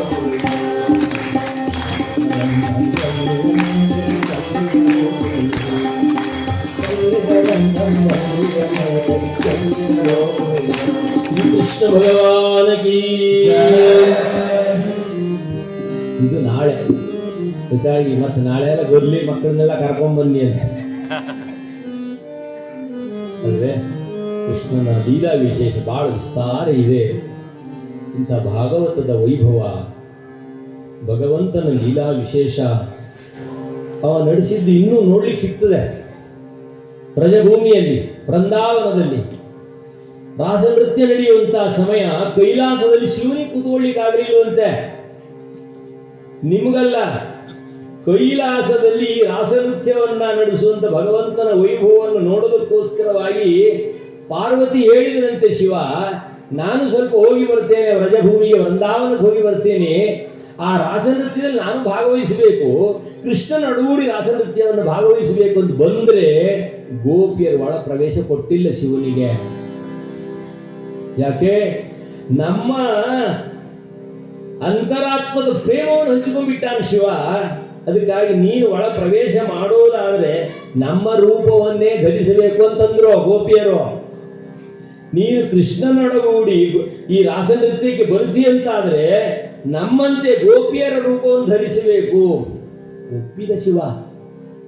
ಒಪ್ಪಿ ಗೋಪಿಯರ ರೂಪವನ್ನೇ ಧರಿಸಿ ಕೃಷ್ಣ ಸಂಘವನ್ನು ಬಯಸ್ತಾನೆ, ಭಗವಂತನ ಸಂಘವನ್ನು ಬಯಸ್ತಾನೆ. ಹಾಗಾಗಿ ಉತ್ತರ ಯಾತ್ರೆ ಹೋಗುವವರಿಗೆ ಅದನ್ನು ಸೂಚನೆ ಮಾಡ್ತೀವಿ. ವ್ರಜಭೂಮಿಯಲ್ಲಿ ವೃಂದಾವನದಲ್ಲಿ ಗೋಪೇಶ್ವರನ ಗುಹೇಶ್ವರನ ಒಂದು ವಿಶೇಷವಾದಂಥ ಶಿವಾಲಯ ರಾಸನೃತ್ಯ ನಡೆದಂಥ ಕ್ಷೇತ್ರದಲ್ಲಿ ಮಾರ್ಗದರ್ಶನ ಮಾಡ್ತಾರೆ ಉಂಟು. ಅವ ಗೋಪಿಯರ ರೂಪವನ್ನೇ ಧರಿಸಿದ, ಕೃಷ್ಣ ಸಂಘವನ್ನು ಬಯಸಿದ ಅಂತ ರಾಸನೃತ್ಯದ ವೈಭವವನ್ನು ನಾಳೆ ಮತ್ತೆ ಚಿಂತನೆ ಮಾಡೋಣವಂತೆ. ನಾವು ನಮ್ಮ ಗುರುಗಳ ಸ್ಮರಣಾರ್ಥವಾಗಿ ಸಂತ ಭದ್ರಗಿರಿ ಅಚ್ಯುತದಾಸರ ಸ್ಮರಣಾರ್ಥವಾಗಿ ನಮ್ಮ ಸ್ವರೂಪ ಉದ್ಧಾರಕರಾದಂಥ ಅವರ ಸ್ಮರಣಾರ್ಥವಾಗಿ ಒಂದು 51 ಕೇಂದ್ರದಲ್ಲಿ ಭಾಗವತ ಕೈಂಕರ್ಯವನ್ನು ನಡೆಸಬೇಕೆಂಬ ಸಂಕಲ್ಪವನ್ನು ತೊಟ್ಟು ಈಗಾಗಲೇ 40 ಕೇಂದ್ರದಲ್ಲಿ ಆಯಿತು. ಯಾಕಂದ್ರೆ ಚಪ್ಪಾಳೆ ತಟ್ಟಿ ಅವರಿಗೆ ಹೋಗಿ ಆತ್ಮಕ್ಕೆ ಹೋಗಿಬಿಡ್ತದೆ. ನಮ್ಗೆ ಇಂಥ ವಸ್ತುವನ್ನು ಕೊಟ್ಟವರಿಗೆ ಸಂತರ ಋಣ ತೀರಿಸೋದು ಹೇಗೆ ತೀರಿಸ್ತೀರಿ? ಹಾಗಾಗಿ ಚಪ್ಪಾಳೆ ತಟ್ಟೆ ಮೂಲಕವಲ್ಲ, ಹೃದಯದ ಮೂಲಕವಾಗಿ ಹೇಳಿ ಮೇಲೆ ಚಪ್ಪಾಳೆ ತಟ್ಟಿದ್ರೆ ಅದು ಮುಗಿಸ್ದಂಗಿಲ್ಲ, ಹೇಳಿ ಚಪ್ಪಾಳೆ ಹೊಡಿಸ್ದಂಗಾಯ್ತು ಅಲ್ವೇ. ಅದು ಮಕ್ಕಳಿಗೆ ಶಾಲೆಯಲ್ಲಿ ಹೇಳ್ತಾರೆ 1 2 3 ಇಲ್ಲಿಗೆ ನಿಲ್ಲಿಸ್ಬೇಕು, 1 2 3 ನಿಲ್ಲಿಸ್ಬೇಕಂತ ಹಾಗೆ ಹೊಡಿತಾರಲ್ಲ. ಅಂತರಾಳದಿಂದ ಆ ದಿವ್ಯ ಚೇತನಕ್ಕೆ ಅನಂತ ಪ್ರಣಾಮ. ಇಂಥ ವಸ್ತುವನ್ನು ಹೀಗೆ ಕೊಟ್ಟರೆ ಇಷ್ಟು ಸಮಾಜಕ್ಕೆ ಸಮರ್ಪಣೆ ಆಗ್ತದಲ್ಲ, ಇದನ್ನು ಹಂಚಿಕೊಂಡು ತಿನ್ಲಿಕ್ಕೆ ಆಗ್ತದಲ್ಲ, ಅದರಿಂದ ಸಾಮರಸ್ಯ ಉಂಟಾಗ್ತದೆ. ಅದೇ ಸಂತರು ಕೊಟ್ಟ ವಸ್ತುವನ್ನು ಹಂಚಿ ತಿನ್ನೋಣ ಅಂತ. ಹಂಚಿ ತಿನ್ನದಿದ್ದರೆ ಸಂಘರ್ಷ ಪ್ರಾಪ್ತಿ ಆಗ್ತದೆ. ಅದಕ್ಕಾಗಿ ನಮ್ಮ ಸಂಕಲ್ಪಕ್ಕೆ ಇನ್ನೂ 11 ಭಾಗವತ ಕೇಂದ್ರದಲ್ಲಿ ದಿವ್ಯವಾದಂಥ ಚೇತನವನ್ನು ಸ್ಮರಣೆ ಮಾಡಿ ಇನ್ನು ಹೆಚ್ಚಿನದಾದಂಥ ಶಕ್ತಿಯನ್ನು, ಭಕ್ತಿಯನ್ನು ನಾವು ಹೀಗೆ ತಾಯಿಯ ಸನ್ನಿಧಿಯಲ್ಲಿ ಈಗ 11 ದಿವಸ ಕೀರ್ತನೆ ಮಾಡ್ತೀವಿ ಅನ್ನೋ ಭರವಸೆ ಇತ್ತಿಲ್ಲ. ಆದರೂ ಮೇಲಿನ ಪಂಚಪದ ಮೇಲೆ ಸ್ವರ ಹೋಗೋದಿಲ್ಲ. ಆದರೂ ತಾಯಿ ಸನ್ನಿಧಿಯಲ್ಲಿ ಸೇವೆ ಮಾಡಬೇಕೆಂಬುದಾಗಿ ಸಂಕಲ್ಪವನ್ನು ತೊಟ್ಟು ಕಂಠಕುಂಠಿತವಾಗಿದೆ. ಸ್ವಾಮಿಯ ಸೇವೆಯನ್ನು ಸಲ್ಲಿಸಬೇಕು, ಭಾಗವತ ಕೈಂಕರ್ಯ ನಡೆಸಬೇಕೆಂಬುದ ಚಿಂತನೆ ಮಾಡಿದ್ದೇವೆ. ಆ ನಿಮಿತ್ತವಾಗಿ ಭಾಗವತದ ಗುರು ಕಾಣಿಕೆ ಎಂಬುದಾಗಿ ಒಂದು ಕವರನ್ನು ಸಿದ್ಧ ಮಾಡಿದ್ದೇವೆ. ಯಾರಿಗೆ ಯಾರಿಗೆ ಆಸಕ್ತಿ ಉಂಟೋ ನಿನ್ನೆ ದಿವಸ ತಾಯಿಯಲ್ಲಿ ನಾವು ವಿನಂತಿ ಮಾಡಿಕೊಂಡಿದ್ದೇವೆ. ಕವರ್ನಲ್ಲಿ 501 ಇಟ್ಟು 2 ತಾಯಿಯಂದಿರಿಗೂ ಇಟ್ಟು, ತಾಯಿ ನಿನ್ನ ಸನ್ನಿಧಿಯಲ್ಲಿ ಸೇವೆಯನ್ನು ಸಂಕಲ್ಪ ಮಾಡಿದಂತೆ ಅವಕಾಶವನ್ನು ಕಲ್ಪಿಸಿದ್ದಾಗಿದೆ. ಆ ರೀತಿ ಸೇವೆಯನ್ನು ಸ್ವೀಕಾರ ಮಾಡ್ತಾ ಇದ್ದೆ. ಶಕ್ತಿಯನ್ನು ಕೊಡು, ಭಕ್ತಿಯನ್ನು ಕೊಡು, ಕಂಠತ್ರಾಣವನ್ನು ಕೊಡು, ಆರೋಗ್ಯ ಭಾಗ್ಯವನ್ನು ಕೊಡು, ರಕ್ಷಿಸು, ಕ್ಷಮಿಸು, ಅನುಗ್ರಹಿಸು, ಉದ್ಧರಿಸು ಎಂಬುದಾಗಿ ತಾಯಿಯಲ್ಲಿ ಪ್ರಾರ್ಥನೆ ಮಾಡಿ 2 ಪಾದಕ್ಕೊಂದು 500 ಒಂದು ಕಾಣಿಕೆ ಇಟ್ವಿ. ಇವತ್ತಿನ ದಿವಸ ಇದನ್ನು ನಾವು ಅಪ್ಪಣೆ ಪಡಿಬೇಕಾದ್ರೆ ನಮಗೆ ಅಧಿಕಾರಿಗಳು ಇರ್ತಾರಲ್ಲ, ಮುಖ್ಯಾಧಿಕಾರಿಗಳು, ಅವರಲ್ಲೂ ವಿನಂತಿ ಮಾಡಿ ಕೇಳ್ಕೊಂಡ್ವಿ. ದಾಸರೇ ನಡೆಸಿ ಅಂತಂದರು. ನಾವು ಒಂದು ಭಾಗವತ ಸಪ್ತಾಹವನ್ನು ಇಲ್ಲಿ ವ್ಯವಸ್ಥೆ ಮಾಡ್ತೀವಿ ಅಂತಂದ್ರು ನಮ್ಮ ಅಧ್ಯಕ್ಷರು. 500 ರೂಪಾಯಿ ಕಾಣಿಕೆಯನ್ನು ಆ ಗುರು ಕಾಣಿಕೆಯಾಗಿ ಸಮರ್ಪಣೆ ಮಾಡಿದರು. 10 ರೂಪಾಯಿ ಕೊಡಿ ಸರ್. ಕೊಟ್ಟಿದ್ದು ಕೆಟ್ಟಿದ್ದೆನಬೇಡ ಮುಂದೆ ಕಟ್ಟಿಯುವುದು ಬುತ್ತಿ. ಒಂದು ಭಾಗವತ ಸಪ್ತಾಹ ಕನಿಷ್ಠ ಒಂದು 60,000 ರಿಂದ 70,000 ರೂಪಾಯಿ ಬೀಳ್ತದೆ. ಮೊನ್ನೆ ದಿವಸ ನಾವು ನಮ್ಮ ಗ್ರಾಮದಲ್ಲಿ ಅದನ್ನು ನಡೆಸಿ ಬಂದು ಪಿತೃಪಕ್ಷದಲ್ಲಿ 1 ಲಕ್ಷ ಗಾಯತ್ರಿ, ಅದು ಸಂಬಂಧಪಟ್ಟ ಹವನ, ಅದು ಸಂಬಂಧಪಟ್ಟಂಥ 7 ದಿವಸ ಸಪ್ತಾಹ, ಹೀಗೆ ಆ ಸೇವಾ ಕೈಂಕರ್ಯದಲ್ಲಿ 40ನೆಯ ಸೇವಾ ಕೈಂಕರ್ಯವನ್ನು ನಮ್ಮ ಗ್ರಾಮದಲ್ಲಿ ಸಮರ್ಪಣೆ ಮಾಡಿದ್ವಿ. ಹಾಗೆ ಯಾರಾದರೂ ಆಸಕ್ತಿ ಉಳ್ಳವರಿಗೆ ಮಾತ್ರ ಈ ಕೈಂಕರ್ಯಕ್ಕೆ, ಜ್ಞಾನಯಜ್ಞದ ಕೈಂಕರ್ಯಕ್ಕೆ ಅಳಿಲ ಸೇವೆ. ನಾವೆಲ್ಲ ಹೇಳ್ತೀವಿ ಅಳಿಲ ಸೇವೆ ಅಂದರೆ ಏನು? ಅಳಿಲ ಸೇವೆ ಎಂದರೆ ರಾಮಾಯಣದಲ್ಲಿ ಬರ್ತದೆ. ರಾಮದೇವರು ಎಲ್ಲರೂ ಪರ್ವತ ತಗೊಂಡು ಹೋಗ್ತಾ ಇದ್ದಾರಲ್ಲ, ಮುಖ್ಯ ಪ್ರಾಣಾದಿಗಳೆಲ್ಲ ದೊಡ್ಡ ದೊಡ್ಡ ಪರ್ವತ ಗುಡ್ಡಗಳನ್ನೇ ಹಾಕಿ ಆ ಸೇತುವೆ ಕಟ್ತಾ ಇದ್ದಾರೆ.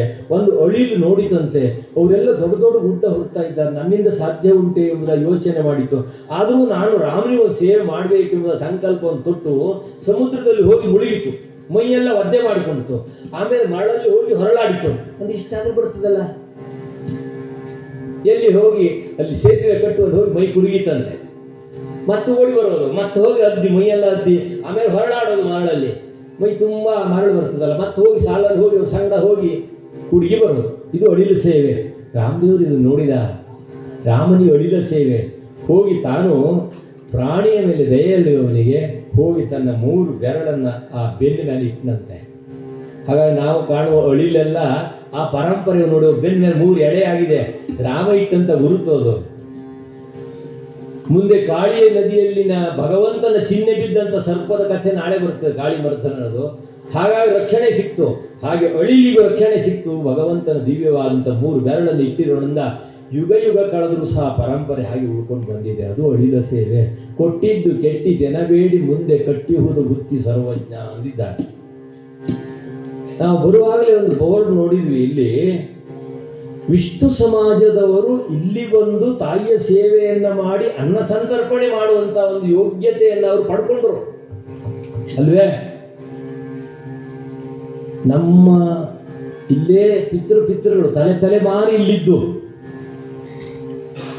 ಅರ್ಥ ಆಗ್ತದೆ ನಾ ಹೇಳೋದು? ಮುಂದೆ ಹೇಳಬೇಕು. ತಲೆಮಾರಿ ಇಲ್ಲಿದ್ದು ನಾವು ಆ ಸೇವೆಯನ್ನು ತಾಯಿಯ ಸನ್ನಿಧಿಯಲ್ಲಿ ಮಾಡ್ತಾ ಇದ್ರು. ಒಂದು ಸಂತರ್ಪಣೆ ಮಾಡುವಂಥ ಭಾಗ್ಯ ನಮ್ಮ ಪಾಲಿಗೆ ಕೊಟ್ಟಿಲ್ವೇ ಲೋಕಮಾತೆ ಜಗಜ್ಜನನಿ, ನಮ್ಮ ಗ್ರಾಮ ದೇವತೆ ವಿಷ್ಣು ಸಮಾಜವರು ಅಲ್ಲಿಂದ ಬಂದು ಇಲ್ಲಿ ಅವರು ತಮ್ಮ ಕೈಂಕರ್ಯವನ್ನೆಲ್ಲ ಪೂರೈಸಿ ಆ ತಾಯಿಯ ಸೇವೆಯನ್ನು, ತಾಯಿಯ ಋಣವನ್ನು ತೀರಿಸಿಕೊಳ್ಳೋದಕ್ಕಾಗಿ ಆ ಸೇವಾ ಸಂಕಲ್ಪ ಮಾಡಿ ಅನ್ನದಾನಕ್ಕಿಂತ ಇನ್ನೂ ದಾನ ಇಲ್ಲ ಅಂದರು. 40 ವರ್ಷದ ಹಿಂದೆ ನಾವು ಹೊಸದಾಗಿ ದೀಕ್ಷೆಯನ್ನು ತಗೊಂಡು ಬಂದಾಗ ಅಲ್ಲಿ ಜಿ.ಎಂ. ನಾಯಕರು ಅಂತ ಅಧ್ಯಕ್ಷರಾಗಿ ಬಂದಿದ್ದು ನಮ್ಮ ಮಾರಿಕಾಂಬಾ ದೇವಸ್ಥಾನದಲ್ಲಿ. ದಾಸರೇ, ನಮ್ಮ ಮಾರಿಕಾಂಬೆಯ ವೈಭವವನ್ನು ನೀವು ಕರ್ನಾಟಕದ ಮೂಲೆ ಹೋಗಿ ಪ್ರಚಾರ ಮಾಡ್ತೀರಿ. ಈ ವರ್ಷ ಶ್ರಾವಣದಿಂದ ಪ್ರತಿ ಶ್ರಾವಣ 1 ತಿಂಗಳ ಜ್ಞಾನಯಜ್ಞ ಇಲ್ಲಿ ನಡೆಯುವಂತಾಗಲಿ ಎಂಬುದಾಗಿ ಪ್ರಾರಂಭ ಮಾಡಿಸಿದರು. ಇಂದೂ ನಡೀತಾ ಇದೆ. ಅದೇ ವರ್ಷ ಭಕ್ತಕೋಟಿಯಿಂದ ಎಂಬುದಾಗಿ ಅನ್ನ ಸಂತರ್ಪಣೆಯನ್ನು ಮಾಡಿ ಧರ್ಮಸ್ಥಳದ ಹೆಗಡೆಯನ್ನು ಕರೆಸಿ ಅನ್ನ ಸಂತರ್ಪಣೆ ಮಾಡಿ ಇವತ್ತು ಪ್ರತಿನಿತ್ಯ ಸಾವಿರ ಮಂದಿ ಸಂತರ್ಪಣೆ ನಡೀತಾ ಇದೆ. ಆ ನಿಮಿತ್ತವಾಗಿ ಅನ್ನ ಸಂತರ್ಪಣೆ ಬೋರ್ಡ್ ನೋಡಿದ್ವಿ. ಸ್ಥಳೀಯ ವಿಭಾಗದಿಂದ ಅಲ್ಲ, ವಿಷ್ಣು ಸಮಾಜ ಗುಜರಾತಿನ ಮಂದಿಯಿಂದ ತಾಯಿಯಲ್ಲಿ ಪ್ರಾರ್ಥನೆ ಮಾಡ್ತೀವಿ. ತಾಯಿ, ನಿನ್ನ ಸನ್ನಿಧಿಯಲ್ಲಿರುವಂಥ ಮಕ್ಕಳಿಗೆ ಇಂತಹ ದಾನ ಬುದ್ಧಿಯನ್ನು ಕೊಟ್ಟಂಥ ಭಾಗ್ಯವನ್ನು ಕರುಣಿಸಿ, ಬಂದಂಥವರಿಗೆಲ್ಲ ಅನ್ನದಾನ ಮಾಡುವಂಥ ಭಾಗ್ಯವನ್ನು ಕರುಣಿಸಿ ತಾಯಿ. ನಿನಗೇನು ಕೊರತೆ ಇಲ್ಲ ಅಲ್ಲ, ನೀನು ಅನ್ನಪೂರ್ಣೇಶ್ವರಿ ಅಲ್ವೇ? ಆ ನಿಮಿತ್ತವಾಗಿ ಕೊಟ್ಟಿದ್ದು ಕೆಟ್ಟಿತೆನಬೇಡಿ ಮುಂದೆ ಕಟ್ಟಿಹುದು ಬುತ್ತಿ ಸರ್ವಜ್ಞ ಅಂತ. ದಾನವೇ ಭೂಷಣ 2 ಹಸ್ತಂಗಳಿಗೆ, ಮಾನವೇ ಭೂಷಣ ಮಾನವರಿಗೆ. ದಾಸರ ವಾಣಿಯೇ ಉಂಟು. ಹಾಗಾಗಿ ಆ ತಾಯಿ ಸಮಸ್ತ ಭಕ್ತರಿಗೆ, ಮಕ್ಕಳಿಗೆ ಅಂತಹ ಜ್ಞಾನ ಬುದ್ಧಿಯನ್ನು ಕೊಟ್ಟು ಸೇವಾ ಕೈಂಕರ್ಯವನ್ನು ಪಡೆಯುವಂತಾಗಲಿ ಎಂಬುದಾಗಿ ತಾಯಿಯಲ್ಲಿ ಪ್ರಾರ್ಥನೆ ಮಾಡ್ತೀವಿ. ಅದೇ ರೀತಿ ಯಾರಾದರೂ ಸೇವೆ ಮಾಡುವಂಥವ್ರು ಇದ್ದರೆ ಶ್ರೀಮದ್ ಭಾಗವತ ಸಪ್ತಾಹ ಗುರು ಕಾಣಿಕೆ ಅಂತಿದೆ. ಆಸಕ್ತಿ ಉಳ್ಳವರು ಇವತ್ತಿನ ದಿವಸ ಇದನ್ನು ತಗೊಂಡು ಹೋಗಿ ಕೊನೆ ದಿವಸ ಇಲ್ಲೊಂದು ತಾಟ ಇಡ್ತೀವಿ. ಬೇಕಾದ 5 ಪೈಸೆ ಇಡಿ, ಅಲ್ವೇ? ಅಳಿಲ ಸೇವೆ. ಹಾಗೆ ನಮ್ಮ ಗುರುಗಳನ್ನು ಸ್ಮರಣಾರ್ಥವಾಗಿ ಆ ಭಾಗವತ ಕೈಂಕರ್ಯ ನಡೆಸುವ ಸಂಕಲ್ಪವನ್ನು ತೊಟ್ಟಿದ್ದೀವಿ. ಆಸಕ್ತಿ ಉಳ್ಳವರು ಬಂದು ಆಮೇಲೆ ಪಡ್ಕೊಳ್ಳಿ. ಭಾಗವತದ ವೈಭವ ಭಕಾರೋ ಭಕ್ತಿ ವರಿತಃ ಗಕಾರೋ ಗರ್ವವರ್ಜಿತ ವಕಾರೋ ವಾಕ್ಪಟುತ್ವಂಚ ಕಕಾರೋ ತತ್ವನಿರ್ಣಯ ಭಕ್ತಿ ರಸಾಯನ. ಅಂತಹ ಭಕ್ತಿ ರಸಾಯನದಲ್ಲಿ ನಾವೆಲ್ಲ ಸ್ವೀಕಾರ ಮಾಡೋಣ. ಆ ರಸಾಯನ ನಾವೆಲ್ಲ ಕುಡಿಯೋಣ ಎಂಬುದಾಗಿ ಕೃಷ್ಣ ರಸಾಯನ ಬೀಜೆ ಮನುವ ಕೃಷ್ಣ ರಸಾಯನ ಬೀಜೆ ಮನುವ ಕೃಷ್ಣ ರಸಾಯನ ಬೀಜೆ जय कुसंग सत्संग बैठनित जय कुसंग सत्संग बैठनित हरि करिया सुन दीजे मनुआ रसायन पीजे मनुआ कृष्ण रसायन पीजे मनुआ कृष्ण रसायन पीजे। श्री कृष्ण गोविंद हरे मुरारे श्री कृष्ण गोविंद हरे मुरारे हे नाथ नारायण वासुदेवा हे नाथ नारायण वासुदेवा हरे राम राम राम हरे हरे हरे राम राम राम हरे हरे हरे कृष्ण कृष्ण कृष्ण हरे हरे हरे कृष्ण कृष्ण कृष्ण हरे हरे कृष्ण भगवान की जय जगज्जननी महामाता की जय मनವು ನಿಲ್ಲಲಿ ಅನುದಿನವು ನಿನ್ನ ನೆನೆದು ಅನುದಿನವು ನಿನ್ನ ನೆನೆದು ಎನ್ನ ಮನವು ನಿಲ್ಲಲಿ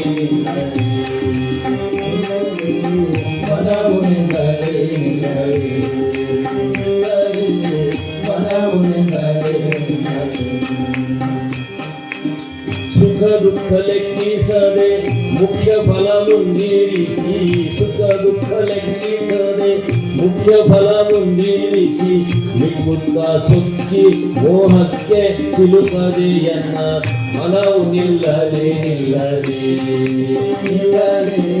ಮನವು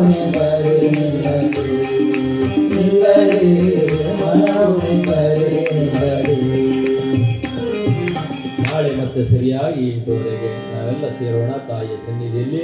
ಆ ದಿವ್ಯವಾದ ಕಥಾನಕ ಭಾಗವತ ಕಥಾನಕವನ್ನು ಚಿಂತನೆ ಮಾಡೋಣ ಅಂತ ಎಂಬುದ ಸ್ಮರಣೆ ಮಾಡ್ತಾ ಮಂಗಳಮೂರ್ತಿಯ ರಂಗನ ಕಥೆಗೆ ಮಂಗಳ ಹಾಡೋಣ. ಅಕ್ರೂರ ಗೋಲಿಯ ತ್ರಿವಿಕ್ರಮಗೆ ಚಕ್ರನ ಗೆಲಿಗ ಪರಾಕ್ರಮಿಗೆ ಚಕ್ರನ ಗರ್ವಾಪಹಾರವ ಮಾಡಿದ ವಿಕ್ರಮಿಯಾದ ಪರಾಕ್ರಮಿಗೆ ಜಯ ಮಂಗಳೋ ಶುಭ ಮಂಗಳೋ ಮಂಗಳೋ ಶುಭ ಮಂಗಳೋ. ಇಂದಿನ ದಿನವೇ ಶುಭ ದಿನವು, ಇಂದಿನ ವಾರ ಶುಭವಾರ, ಇಂದಿನ ತಾರೆ ಶುಭ ತಾರೆ, ಇಂದಿನ ಕರ್ಣ ಶುಭ ಕರ್ಣ, ಇಂದಿನ ಯೋಗ ಶುಭ ಯೋಗ, ಇಂದಿನ ಲಗ್ನ ಶುಭ ಲಗ್ನ. ಇಂದು ಪುರಂದರ ವಿಠಲರಾಯನ ಸಂದರ್ಶನ ಫಲ ಯಮಗಾಯಿತು, ಸಂದರ್ಶನ ಫಲ ಯಮಗಾಯಿತು. ಶ್ರೀರಾಮ ಜಯ ರಾಮ ಜಯ ಜಯ ರಾಮ, ಶ್ರೀರಾಮ ಜಯ ರಾಮ ಜಯ ಜಯ ರಾಮ, ಶ್ರೀರಾಮ ಜಯ ರಾಮ ಜಯ ಜಯ ರಾಮ, ಶ್ರೀರಾಮ ಜಯ ರಾಮ ಜಯ ಜಯ ರಾಮ. राम लक्ष्मण जानकी जय बोलो हनुमान की, राम लक्ष्मण जानकी जय बोलो हनुमान की, जय बोलो हनुमान की, जय बोलो हनुमान की, जय बोलो हनुमान की, जय बोलो हनुमान की. जगज्जननी महामाता की जय. नमः पार्वती पतये हर हर महादेव. सनातन धर्म की जय, भारत माता की जय. जय गुरुदेव दत्त, जय जय रघुवीर समर्थ. हरि ओम तत्सत्.